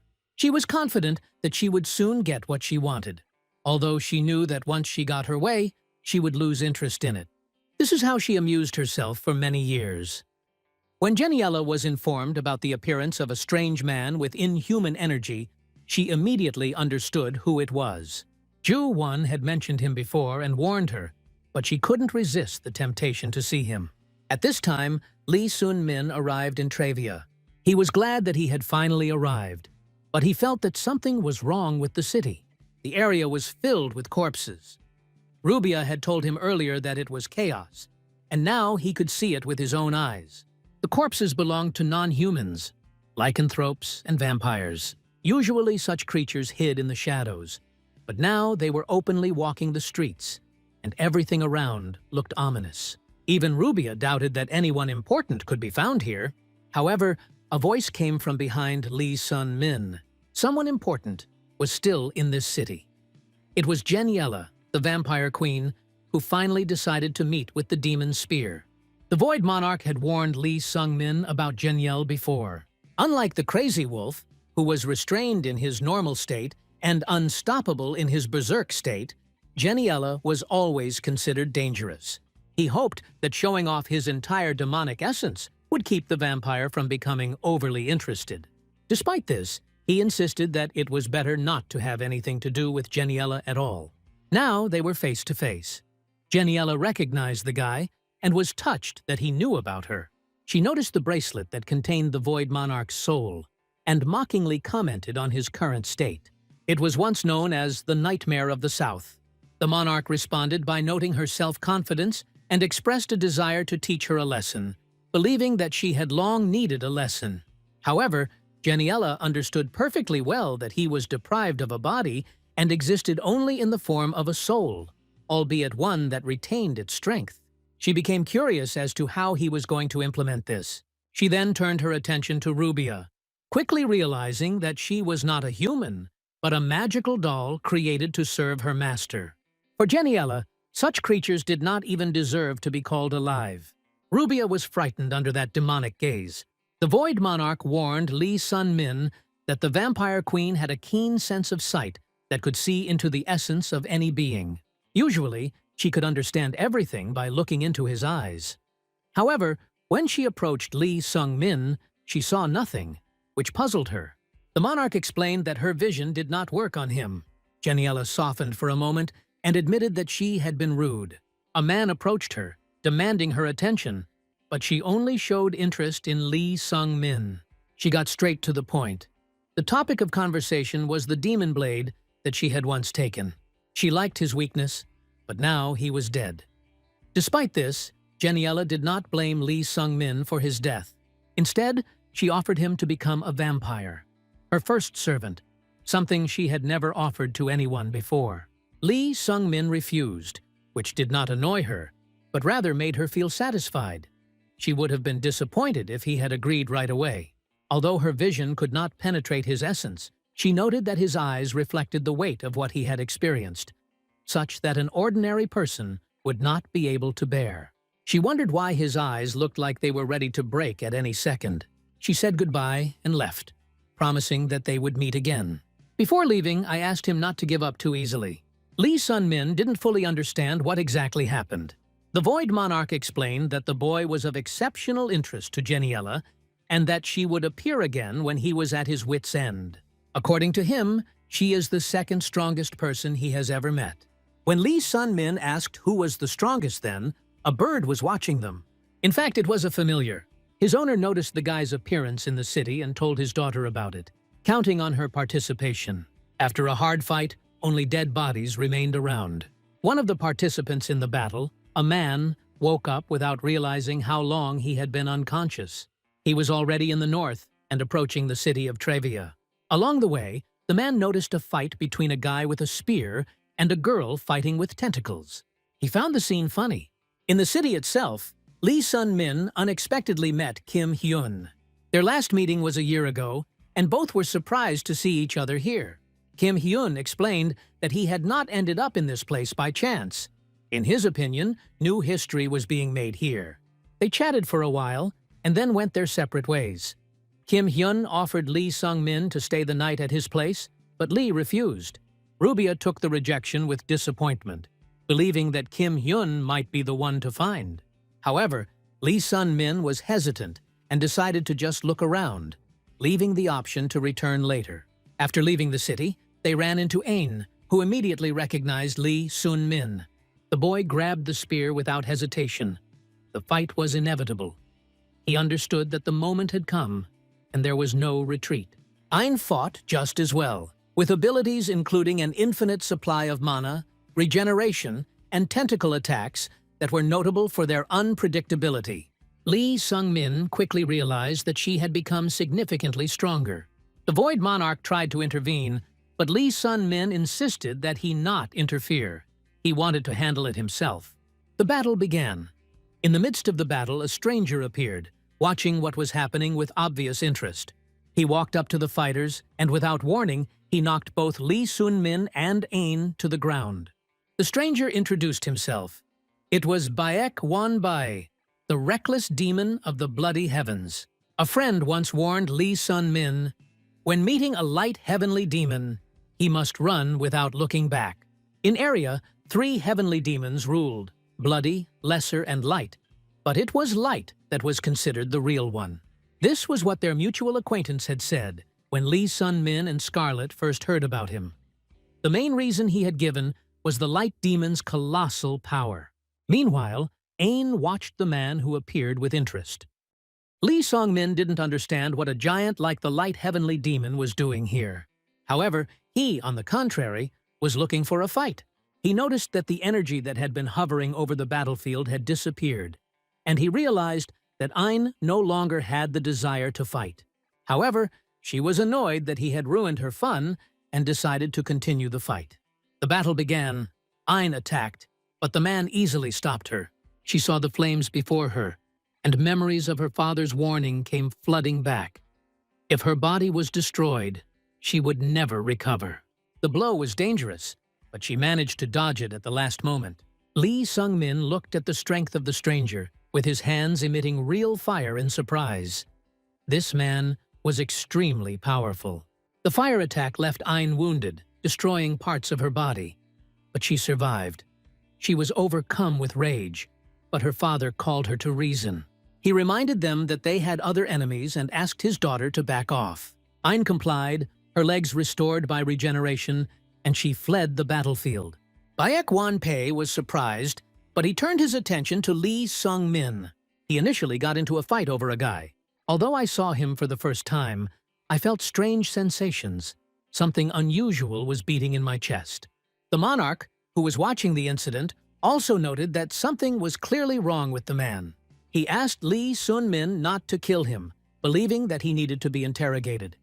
However, the guy himself doubted that he was even capable of defeating such a strong opponent. The man, hearing the name of the city, Travia, finally understood that he was in the north. Mass murder and loss of control due to the light demon's madness were familiar to him, but this time he went further than ever. He spent many months unconscious and reached the very edge of the continent. His condition remained a mystery even to himself. Deciding not to waste the moment while his mind was clear, Juan Bay rushed into battle again. Lee Sun-min didn't understand why he was attacking, because there was no reason. But for a warrior, as it turns out, reasons are not necessary. Juan Bay rushed towards Lee Sung-min using fire to attack. The boy tried to deflect the blow by spinning his spear, but the onslaught was too strong. He realized that this opponent was even stronger than Ho Yon's double. In response to his resistance, Juan Bay expressed surprise. For his age, Lee Sung-min's energy was extremely dense, which meant that the fight would drag on. The boy tried to find a way to escape, but the monarch intervened. He demanded that Lee Sung-min take Juan Bay alive, explaining that he was feeding on his demonic energy.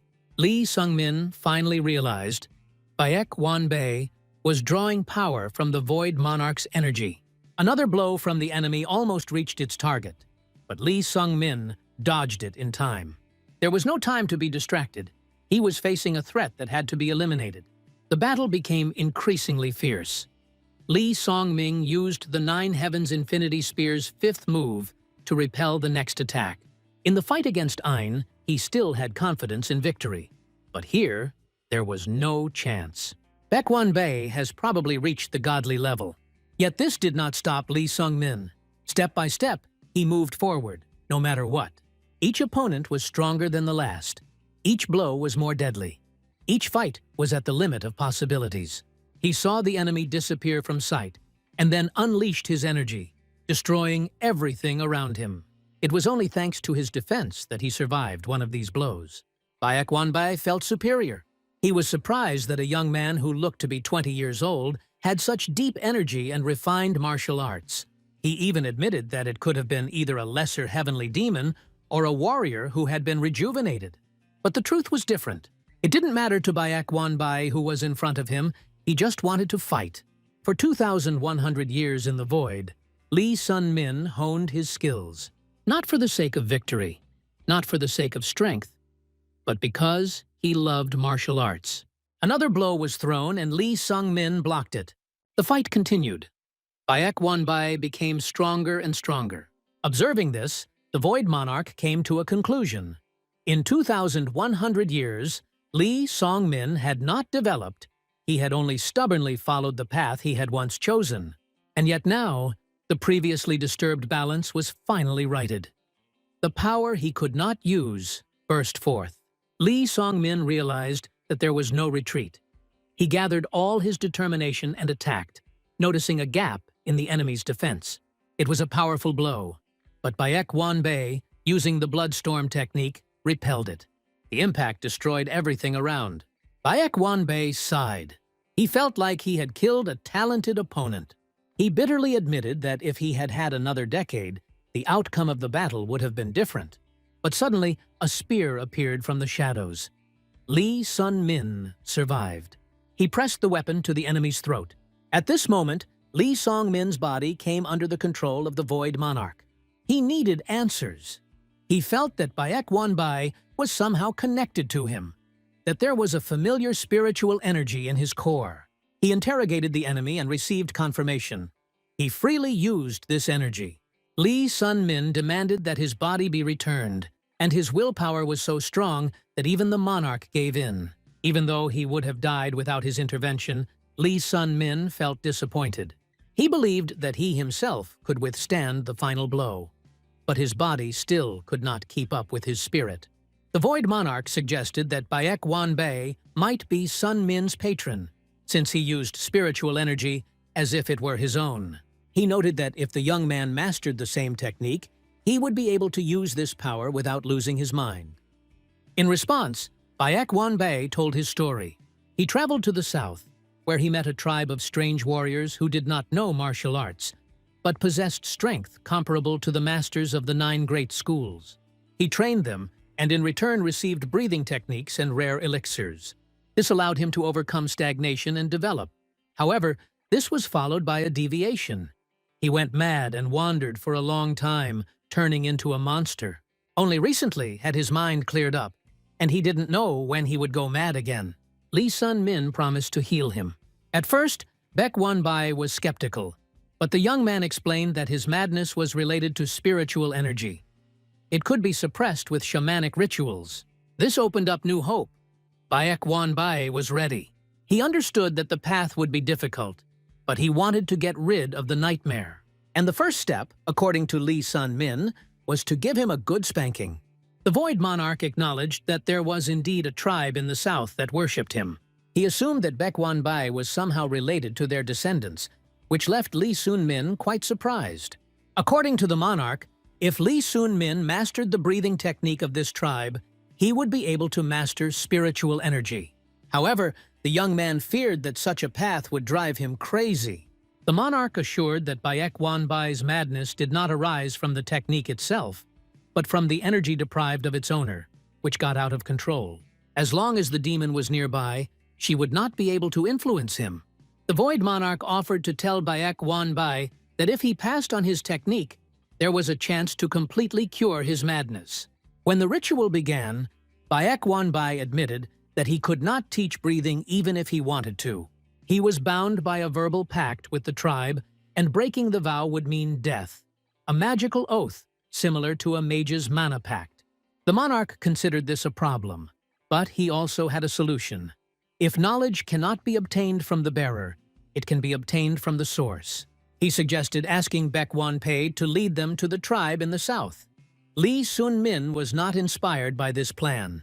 A trek across the whole of area seemed like a dubious pleasure to him. But the monarch reminded them that his legendary dungeon with treasures was also in the south. They could look there on the way. Thus, Baek Won-bai, the mad demon of the bloody heavens, became their ally. Despite the strange ritual involving slaps, he was surprisingly obedient. The monarch explained this by a connection similar to the relationship between the progenitor of vampires and his descendants: innate submission. Baek Won-bai felt it instinctively, even though he didn't understand the reasons. He admitted that his mind had indeed cleared up, and until he found another way, he would follow Lee Sun-min. Before the expedition, they decided to return to Travia. Lee Sun-min was too tired after the last battle. On the way, he asked how powerful Baek Won-bai was in the world. He smiled, showed the scar left by the swordmaster, and explained, "Although people train for decades, in this world there are beings who perfect their skills for millennia." Even with his current strength, he wasn't sure he could withstand even a couple of the master's attacks. He added that Lee Sun-min would sooner or later meet this warrior, who was always looking for worthy opponents. Lee Sun-min realized that even those like Baek Won-bai were not at the pinnacle of power. The world was far more dangerous than he had imagined. He looked up at the sky, wondering how high Ho Yon had risen in that time. Meanwhile, Ho Yon herself was listening to a proposal from one of the 6 martial artists of the Heaven Beyond Heaven organization. He invited her to join the ranks of their warriors, believing that she, having reached the top, suffered from loneliness. His arguments seemed stupid to her, as if he was inviting her to a club just because she might be bored. Ho Yon refused. She didn't feel lonely. She already had someone close to her. The representative of Heaven Beyond Heaven decided that she needed to be taught a lesson, but the girl only smirked. From her point of view, it was he who was being disrespectful, not her. After returning to Travia, Baek Won-bai announced that he needed to go out to meet someone who was currently in the city. Lee Sun-min became wary, fearing that he might run away. But Baek Won-bai assured that he would not leave. He was sure that without Lee Sun-min, his madness would break out again. They agreed to meet the next day at the same place. In the morning, while waiting for him, Lee Sun-min felt someone's gaze on him. He immediately realized who it was. Not surprised, he asked the raven how long he was going to spy on him. The raven snorted. The guy was too self-confident. He then conveyed a message from his master. He had spent his entire life creating a heart, which was eventually stolen. Lee Sun-min didn't know how to react. Return the heart? What kind of heart is this anyway, if the Lich can't live without it? Raven evaded the question. Then the boy remembered Lloyd, the head of the Golden Tower's magicians. He had recently saved him, and he promised to fulfill any of his wishes. The thought came to him by itself. Since this Lich was interfering with his fate again and again, maybe he should ask Lloyd to kill him. But then he doubted. It would be too cruel. And yet it was curious. Would this pathetic Lich withstand the power of the Golden Tower? Besides, there were other mages in Travia. Perhaps they could be approached as well. The Raven was alarmed. He had revealed more than he had intended. He said that the heart is not just an artifact. It absorbs the hearts of other creatures, their power, knowledge, and evolves. Lich studied the nature of predation and sought a higher form of life. His daughter, Ain, had her entire body grown around the heart. She was born within it, and therefore possessed the artifact's full potential. In Lee Sun-min's case, the heart was only transplanted, so Ain's powers were not available to him. When asked what the Lich wanted to achieve, the Raven replied, "To achieve a higher form of life." What does that mean? No one knows, because she is an undiscovered peak. But the Master was sure, with this heart, he could create a being superior to all. Lee Sung-min stepped on the crow. It disappeared, and the boy was left alone. He finally realized what was inside him. And it seems that so far, there has been no harm from the heart. On the contrary, it was probably the heart that allowed the pills of awakening and calling to be absorbed. It was at this moment that Juan Bay returned, but not alone. Someone else came with him. Lee Sung-min became wary. It was the first time he saw this man. It turned out that Juan Bay had met an old comrade, Musang, the bloody heavenly demon. He looked exhausted, almost broken. A difficult conversation took place between them. Musang didn't want to listen to reproaches. 10 years had passed since their last meeting. During this time, he became disillusioned with his own talent and gave up his ambitions. He hit a wall he couldn't get past and admitted defeat. Everything changed after the fight with Ho Yon. This defeat turned out to be a turning point for him. He lost his arm and his will to fight. Great masters do not give up even after such losses. But he gave up, not because he lost, but because he realized that there was a gulf between him and Ho Yon. Her strength and talent were unfairly great, and no amount of effort would allow her to be surpassed. Juan Bay didn't accept it. He also knew what it was like to feel an insurmountable difference. He experienced this 10 years ago, but he kept going forward. Let him lose his mind, let him fall, but he does not give up. This is the path of a true master. He even admitted that today he almost died at the hands of a young guy. Musang didn't believe it. Then Juan Bay said that he could prove it. That's why he brought him to Lee Sung-min. He, in turn, looked at the new guest with surprise. Musang looked at Lee Sung-min with a smile. It all seemed ridiculous to him. He was sure that Juan Bay was simply teasing him. Could this boy really be the one he spoke of with such seriousness? He didn't understand what was going on. In his opinion, even if the boy was gifted, he still couldn't compare to the little heavenly demon, Ho Yon. Moreover, he was convinced that this youth would not be able to defeat even Bayek, let alone Ho Yon. Lee Sung-min was curious as to why Musang was acting so arrogantly. Meanwhile, Juan Bay stated that he brought Bayek for a reason. He wanted him to fight Lee Sung-min. After Musang lost his arm in a fight with Ho Yon, he completely broke down. He fell into despair and forgot what it meant to be a warrior. And now Bayek hoped that if Lee Sun-min defeated him, if he humiliated him in battle, then this would finally wake him up. But Lee Sung-min didn't understand why he had to participate in this performance. Then Juan Bay promised, if he agreed, he would teach him his personal technique, the demonic art of the bloody ghost. But Lee Sung-min knew that his body was already barely able to cope with the load, and another technique, especially a demonic one, could be fatal for him. He refused. Meanwhile, Musang came closer, irritation flashing in his eyes. He was angered by Lee Sung-min's behavior, acting as if he had already won. He told him in his face that when he met a real monster, he would understand what true despair was. But Lee Sung-min only chuckled. These words did not hurt him, but rather, they made him feel slightly sad. He understood what Musang had gone through. The feeling of being broken when you realize you will never be the strongest, that your efforts are worthless compared to the innate gifts of others. He knew that, and so he looked sadly at the man who had lost his way. He agreed to the duel and told Baek Mu-seong to attack. The crowd, attracted by the noise, began to gather. The spectacle promised to be impressive. The fight of the bloody sky demon. Baek Mu-seong activated his technique, the blood mist phantom art. Despite the loss of his arm, despite his despair, he could not afford to lose to some boy. He put everything that was left of his former self into the blow. Baek Mu-seong really wanted to kill Lee Sung-min, but the fight didn't go according to his plan from the very beginning. Lee Sung-min moved quickly.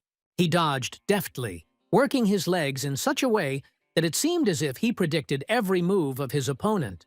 His spear slid through the air like a snake, coming ever closer. Baek Mu-seong frowned. He recognized the elements of the reckless sky demon technique. But where from? This guy shouldn't have that level of chi. He tried to break through, but Lee Sung-min, remembering everything Baek Sogo had taught him, moved perfectly. He passed Peck again and again, closing the distance. And finally, the spear rested against the blood demon's throat. Victory. Baek Mu-seong didn't want to accept it. He was choking, but not from the wound, from the realization that he had truly lost. And again, fighting with one hand, without training all these years, he remained at the bottom. Then Lee Sun-min noticed that the man was even worse than a worm. His internal energy is rotten, his technique is dead. If he had continued to train after his defeat, the result would have been different. But he wasted all these years in vain. Now the decision was his. No one could lift it, except himself. Juan Bay watched silently. He still believed in his comrade. He believed that he could do it, that he would rise again. Lee Sung-min knew what it was like to lie in the dirt, feeling everything inside him die. He also knew that not everyone returns. Baek Mu-seong lay looking at the sky. Then a figure appeared next to him. Jenniela. The man raised his head with difficulty. He asked her to make him a vampire. The vampire queen recalled that during her long life she had met many dark magicians. None of them were as unique as the one she was currently talking to, the leader of the Dark Tower named Kim Hyun. He stood out because he survived the death of his master and did not disappear with him, as happened to the others. Jenniela herself escaped death by being summoned to this world at the moment the Demon King disappeared. During the meeting, she offered the magician a drink, blood wine, created from the blood of 10 people. They were both amused by this grim detail, and a feeling of peculiar mutual understanding arose between them. She admitted that she rarely gets along with people, but Kim Hyun turned out to be an exception for her. He became the second craziest person she knew. As a sign of recognition, she gave him the Black Star, a symbol of joining the ranks of the predators, creatures that have left the boundaries of humanity. The magician accepted the gift without hesitation. Meanwhile, Jenniela was informed that an important person would soon be leaving Travia. She conveyed this news to Baek Mu-seong, reminding him of the old humiliation, and allowed him to act as he saw fit, but without killing. He was pleased, accepting her permission as a sign of trust. Interrupting her conversation with the magician, Jenniela remembered the first madman she had met and noted to herself that her interlocutor probably already guessed who she was talking about. Kim Hyun actually understood who she meant. Meanwhile, Lee Sun-min continued his training in controlling internal energy. His mentor was Juan Bay, and training often turned into real fights. Lee Sung-min responded with blow for blow, which irritated his mentor. It had been 2 months since the last meeting with the Heavenly Demon. Although Lee Sung-min had no intention of staying in Travia for long, he changed his plans as Juan Bay began teaching him the Blood Ghost demonic art technique. Lee Sung-min initially refused, but after emotional pressure from his teacher, he agreed, albeit on his own terms, without formal apprenticeship. Juan Bay didn't accept it right away, but he did. The blood ghost art was one of the strongest techniques, comparable to the peerless spear of the 9 heavens. Thanks to his previous experience, Lee Sun-min quickly mastered its basics, but soon encountered serious difficulties. Learning became a painful experience, and then an internal problem began. The balance between mind, body, and energy was disturbed. This was a consequence of the tests he had previously undergone under Denner's guidance, and since then he had not had the opportunity to put himself in order. He spent the remaining months of the year in Travia, focusing on restoring his inner harmony and deepening his understanding of the new technique. However, the results were far from expectations. As the time limit came to an end and the prophecy drew closer to fulfillment, Lee Sung-min realized that his stay in Travia was over. 10 years have passed since the last fateful event. That night, the air was filled with the smell of blood. Juan Bay was the first to smell it. From the darkness emerged a being once known as Baek Mu Seong, now the embodiment of the night. A creature shrouded in scarlet smoke approached, emitting an ominous aura. It was Baek Mu Seong, transformed beyond recognition. Juan Bay was stunned. He did not understand why he took such a step, forgetting about his military path and all previous instructions. But Baek Mu Seong no longer believed in martial arts. It could not return his lost arm. He strove for completeness, for completion, and now he came for the only thing that could give him satisfaction: a duel with Lee Sung-min. He made it clear that this fight was not for others. No one was to interfere, not even Juan Bay. The Vampire Queen did not allow him to kill Lee Sun-min, but she did allow him to break his will. That was what he was going to do. Lee Sun-min raised his spear and commanded his demon to protect Rubia. A fierce battle began. He fought skillfully, using all his skill, dodging Baek Mu Seong's attacks. But the enemy forces were unusually large. The demon reported that the Vampire Queen had transferred some of her power to him, making him much more powerful. Lee Sun-min's attempts to break through the enemy's defenses were unsuccessful. Eventually, Baek Mu Seong dealt a crushing blow, and Lee Sun-min fell, defeated. The Void Monarch watched in horror as this unfolded. Baek Mu Seong walked towards the fallen body, but Juan Bay stood in his way. He couldn't let this end in murder. Normally, he wouldn't interfere if it was a fight between 2 warriors. But here he saw a monster attacking a man, and therefore he could not stay away. Baek Mu Seong became furious and accepted the challenge. Their fight flared up with renewed vigor. Meanwhile, Rubia gave Lee Sun-min an elixir in an attempt to bring him back to life. The Void Monarch watched him anxiously. Even if he woke up, neither he nor Juan Bay would be able to defeat Baek Mu Seong. The Vampire Queen's gifted power was too distorting to balance. The Void Monarch knew that the only way out was to convince Lee Sun-min to accept his power. Otherwise, they were doomed. At this time, Lee Sung-min found himself in another dimension. He observed his body from the side, saw himself lying unconscious, and realized that he was not ready to die. He hadn't met Ho Yon yet. The thought of death was premature. Suddenly he woke up. His internal energy flows stabilized. Harmony between body, mind, and energy was restored. The Void Monarch was shocked. Something had changed in him. Lee Sun-min stood up, full of determination. Rubia tried to hold him back. He had just been teetering on the brink of death.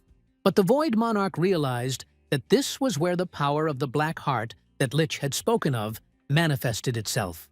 The heart not only brought him back to life, but also transformed his body. It was evolution.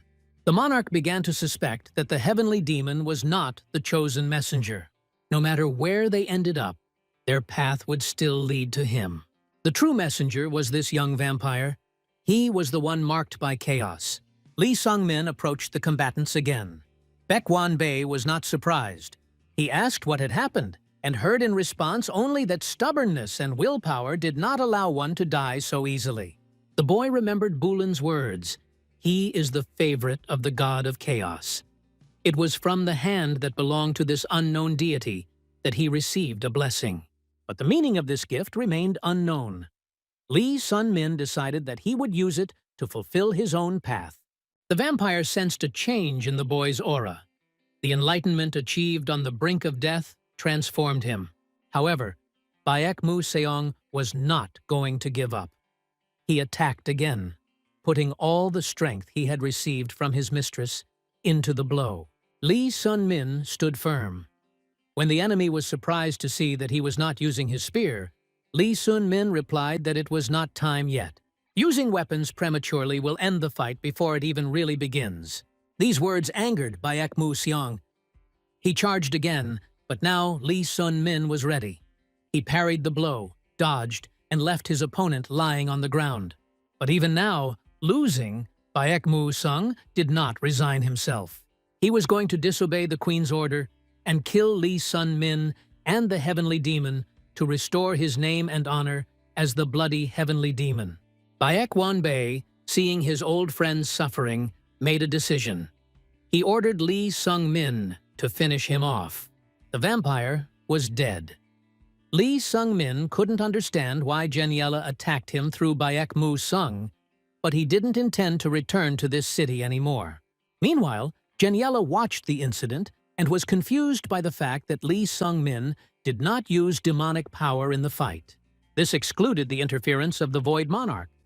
Everything that was happening captured her attention. It had been a long time since she had been so interested in following a person. Kim Hyun, who was nearby, asked her about her criteria for choosing a victim. The queen replied that a person must be distinguished by strength of spirit and the ability not to fall into despair. However, it was despair that remained the most terrible threat to such people. Kim Hyun suggested that there were many such individuals, but Jenniela disagreed. In her eyes, he himself was a strange creature located between human and non-human nature. He was already living in a state of despair, and therefore his fall was of no interest to her. She did not wish to make him her subject. She claimed that she could predict his fate. Attempts to achieve what he wanted would end in failure, and the ending would be dark and painful. Kim Hyun left her with a grin. He realized that he had become part of the predators. Being in the north lost its meaning. The vacation he had taken in the tower was coming to an end, and he had to return home. In his thoughts, he again returned to the apocalypse, its apostle and eternal causality. Everything indicated that their meeting with Lee Sun-min was inevitable. It was as if fate itself was bringing them together again and again. He was curious about who he was in his past life and what role he would play in this one. He was looking forward to the next meeting. The central city of area, Rubes, was a place of luxury and dreams, home to the world's most important institutions, the magic guilds, the golden and bloody towers, and the main center of the mercenary guild. Nearby was Krone, the territory of the Murim Alliance. Therefore, the city was filled with mages and martial artists. Lee Sun-min was in Rubes for the first time, and immediately realized that even the status of an A-rank mercenary would not command respect here. The girl at the entrance checked his documents, surprised to find confirmation of his status as an S-rank mercenary. Her attention was also drawn to his companion, the man who presented the documents. He turned out to be the Bloody Heaven's mad demon, Baek Juan Bay. She was frightened when she realized who she was dealing with, and hastened to remind him that the city was under the protection of the mages and the Alliance. However, the man made it clear that he had no intention of causing trouble. Lee Sun-min was skeptical about these words. He knew that if Baek Juan Bay really wanted it, no alliances or magical protectors could stop him. Rubia, on the contrary, was genuinely glad to be back in Rubes. Her admission that she had been here before surprised Lee Sun-min. She reminded Lee Sun-min that this city was not only home to the Mage Guild, but also to the two great magic towers. He remembered Lloyd's words, promising to fulfill any of his wishes. But now he had no requests for him. Scarlet, who had once promised to contact him through the bracelet if necessary, was also in this city.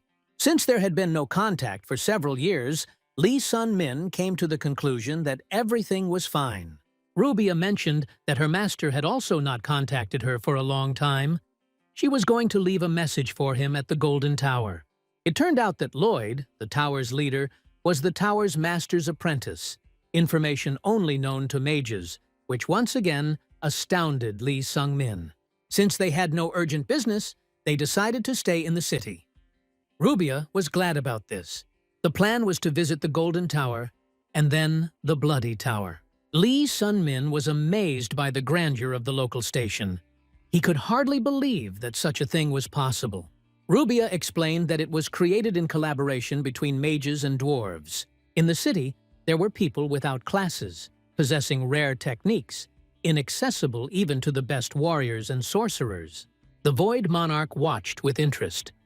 400 years of imprisonment separated him from the world, and now he wondered with interest how much the South had changed. The train quickly took them to the tower. Juan Bay was delighted with the ride and wanted to go again, but Rubia insisted that they needed to finish their business first. The tower turned out to be even more majestic than Lee Sun-min had expected. He looked at its facade with admiration. Rubia knew the way and confidently led them inside. They soon appeared before Lloyd, who was clearly surprised by their visit. He hadn't expected to see them in the tower. Rubia noted that it had been a long time since they had last seen each other. Lloyd agreed. 7 years had passed, and she hadn't changed a bit. Rubia responded by noting that he didn't look any older either. Lloyd turned his gaze to Lee Sung-min. The youth had changed beyond recognition. It was hard to believe that the same person who once stood in this place was standing before him. He asked if Lee Sun-min had finally decided to make the request. He replied in the negative. Lloyd decided that the young man was about to ask for something great, and reminded him of the existing limits, warning him against unimaginable wishes. He noted that their visit probably had a more compelling reason than simple politeness, and he turned out to be right. Rubia arrived to find out the whereabouts of her master. She acted on the instructions of Envers and the will of Lee Sun-min, but there was no news from the mentor himself. Lloyd said he visited him 2 months ago. Lee Sun-min already knew that Envers and he were similar in many ways. During his journey, he headed to the Sleeping Forest, hoping to meet Envers, but only found Rubia and the Void Monarch. Lloyd reported that Envers had told Rubia to head south. This coincided with Lee Sung-min's plans. He was also going there to master demonic power. Moreover, Envers predicted that they would meet on this path. He also asked to tell Lee Sun-min not to forget about humanity. The Void Monarch realized that Envers had foreseen not only their meeting, but also his own joining with Lee Sun-min. Lee Sun-min mentioned that a Lich named Preskan was in the north. Lloyd confirmed this information, but added that he could not intervene yet. Preskan is now part of the Predators. The northern lands of Travia were under the control of Jenniela, the vampire queen. And if Preskan died at his hands, Arbs would not leave it without consequences. The name of Arbs was heard for the first time. He was the leader of the Liches among the hunters. Lloyd confirmed the young man's guess. Arbs was a much more dangerous creature than Preskan, and only Envers could deal with him. This means that Envers's power was comparable to the might of monsters. After talking with Lloyd, they headed to the Bloody Tower of Magic, hoping to find Scarlet. But their expectations were not met. She did not appear. Lee Sung-min hoped that one day they would cross paths. At this point, Juan Bay returned. He was delighted with what he saw and brought with him a whole mountain of souvenirs. Even he, accustomed to the cruelty and ugliness of the world, found it difficult to believe that such beautiful things existed. He did not hide his joy and was happy to show off his acquisitions. Lee Sung-min was focused on tomorrow. A date he had not forgotten for 10 years was approaching. On March 14th, he was supposed to meet with Ho Yon. That was their agreement. The Void Monarch recalled how young a monster she was in the dungeon a year ago. But now, Lee Sung-min was at the peak of his strength. He wondered how far she had come, and how far he had come. It was something he couldn't stop thinking about. To clear his mind, he decided to practice outdoors. He went outside, chose a suitable place, and immersed himself in practicing his techniques. One man noticed his movements. He came closer, and his gaze was filled with admiration. He was amazed by the technique that Lee Sung-min was demonstrating. The young man did not know who was in front of him, but the man introduced himself. His name was Yuo Jun. In the martial world, he was known as the Unbreakable Spear. Lee Sun-min immediately recognized him, one of the best spearmen of Araya, a master of not only martial arts, but also magic. Yuo Jun noted that the rumors about the guy were not exaggerated. He realized that even at the peak of his strength, he would hardly be able to defeat the one standing in front of him. He also knew that Lee Sung-min had arrived in the city with Juan Bay, a notorious demonic figure who had committed many crimes. Yuo Jun believed that the boy was being controlled and offered to help. Lee Sung-min assured that there was no threat. Despite the calm tone, tension was building between the men. Yuo Jun warned that if Lee Sung-min strayed from the path, justice would come to him. The long-awaited day arrived, March 14th. Rubia wished him to spend it with dignity. The Void Monarch noticed that the young man was nervous. He argued that attraction between a man and a woman almost inevitably leads to love. Lee Sun-min did not share this opinion. Then the monarch asked a direct question. Why was his heart beating so fast, as if it was ready to burst out? He found something charming in Yi Sun-min.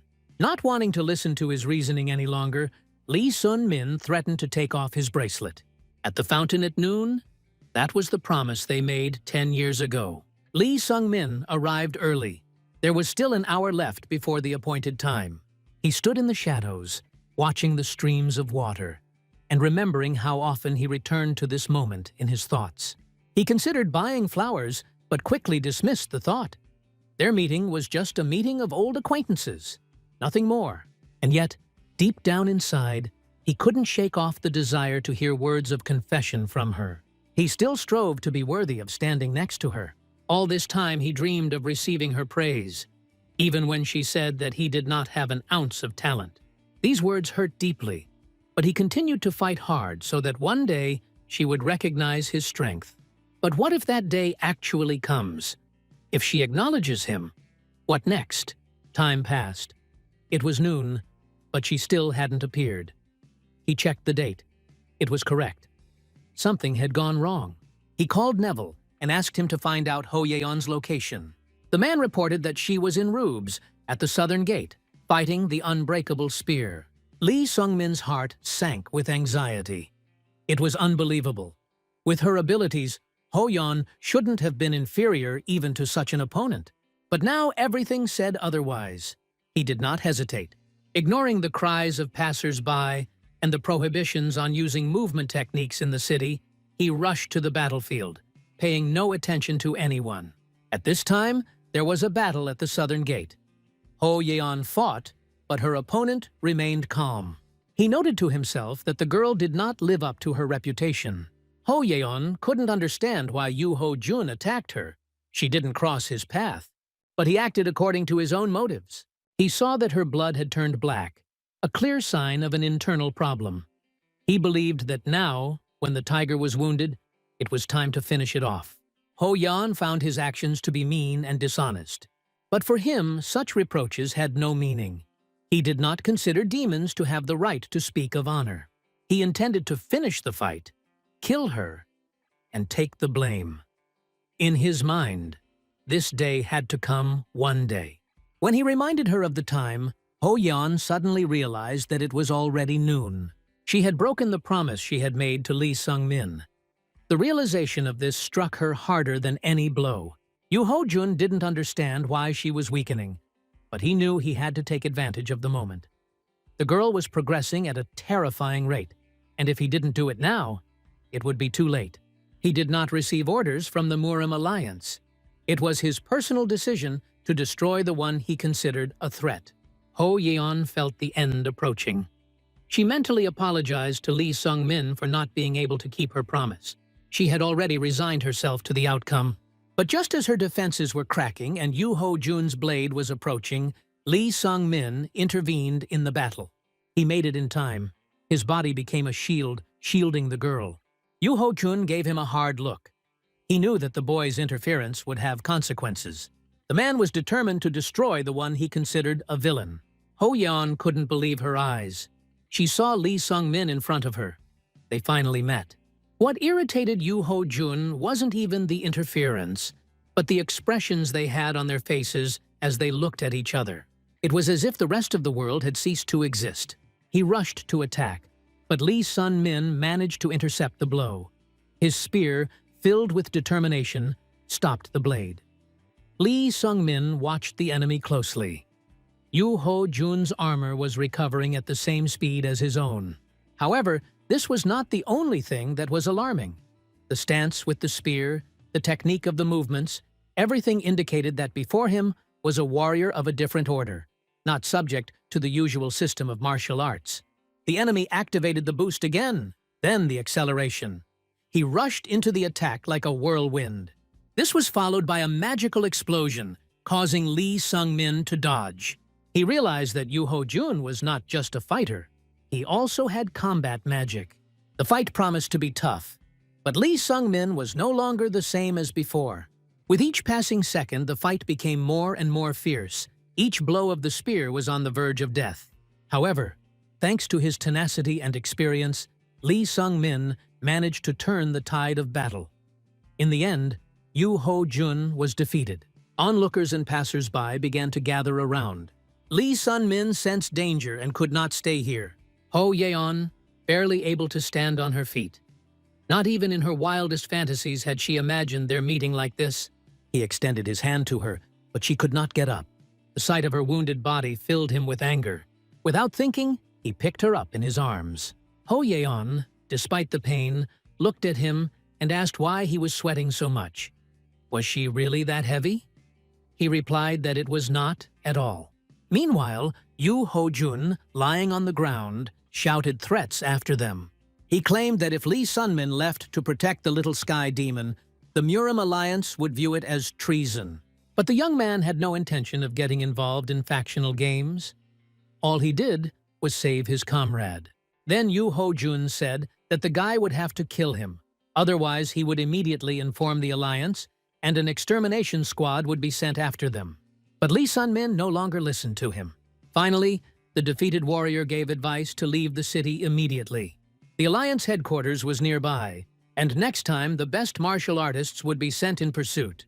And if Lee Sung-min disobeys, then Yuo Jun will personally lead the squad, and the second meeting will end differently. The young man silently took this threat into account, but he knew the Murim alliance was not the only force in this city. Where there was control, there was resistance. If there is a fight for justice in the city, then somewhere here there must be another side. Forces opposing the alliance, perhaps the demonic alliance. The Void Monarch, who was watching from within the youth's mind, expressed doubts. Help from the demons was not guaranteed. But Lee Sung-min had no choice. He couldn't even imagine that something like this could happen to Ho Yon. Lee Sung-min had to find out what happened to her.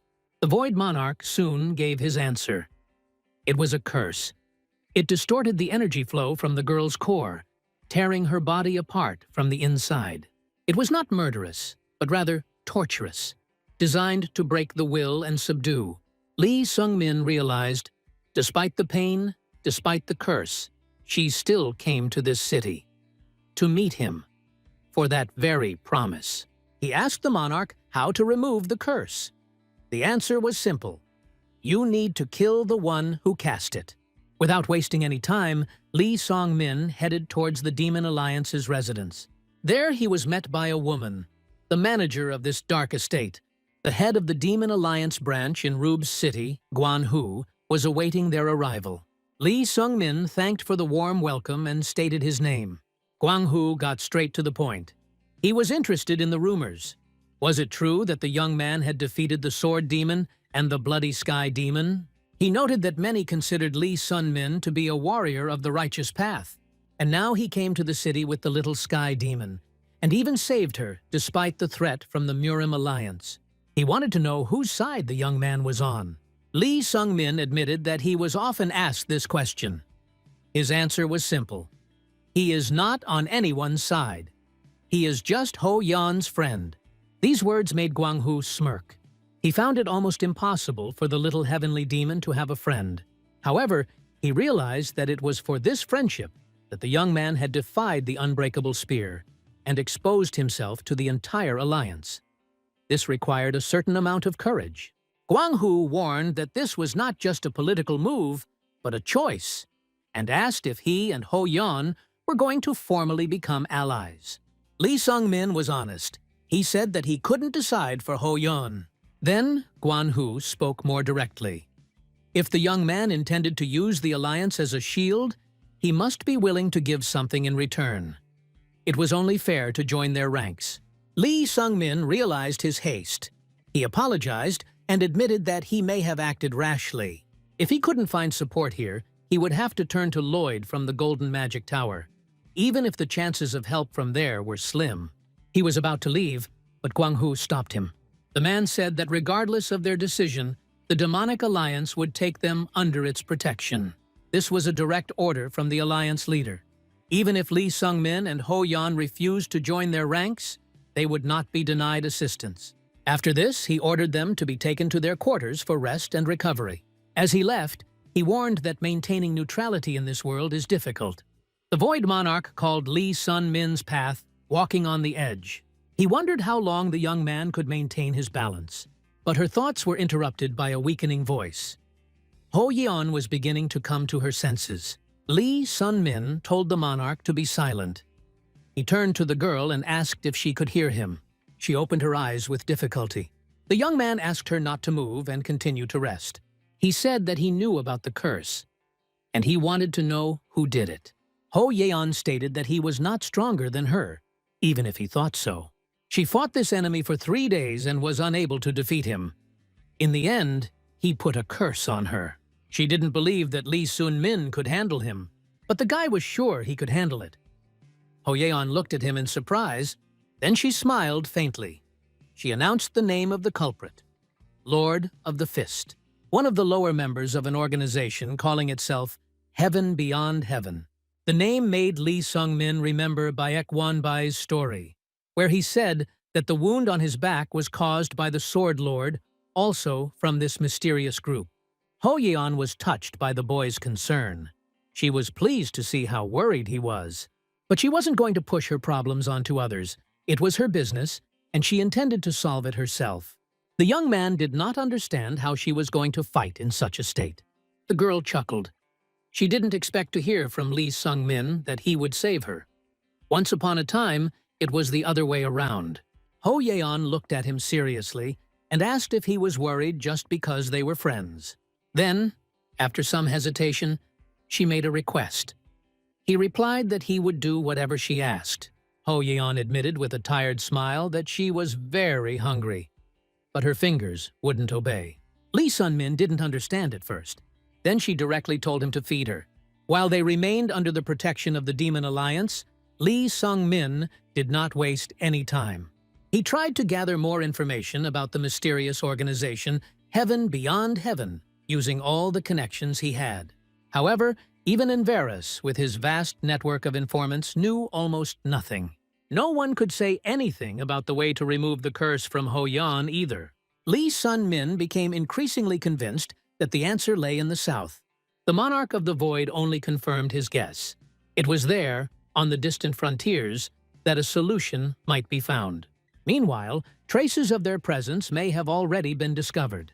The Murim Alliance hounds were surely on their heels. Lee Sung-min had to make a decision, and quickly. He asked Guang Hu how the Demon Alliance protected its members.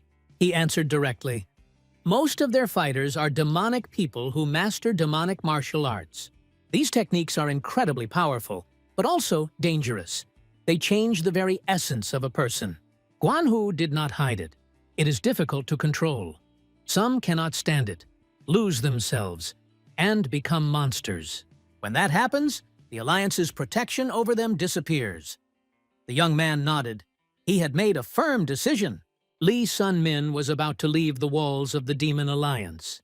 Guan Hu looked at him intently and asked, "Is he sure of his choice?"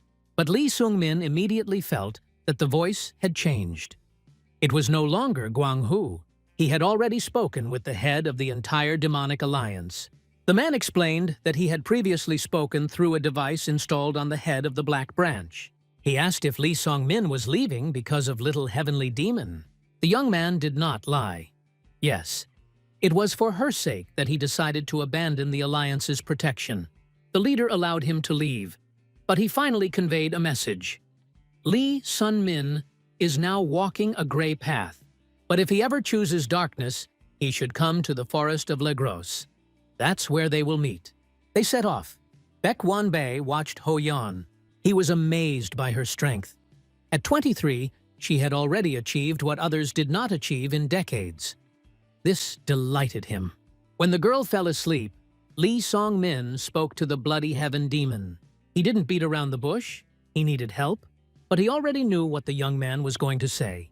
He calmly replied that he had been fighting the Murim alliance for decades.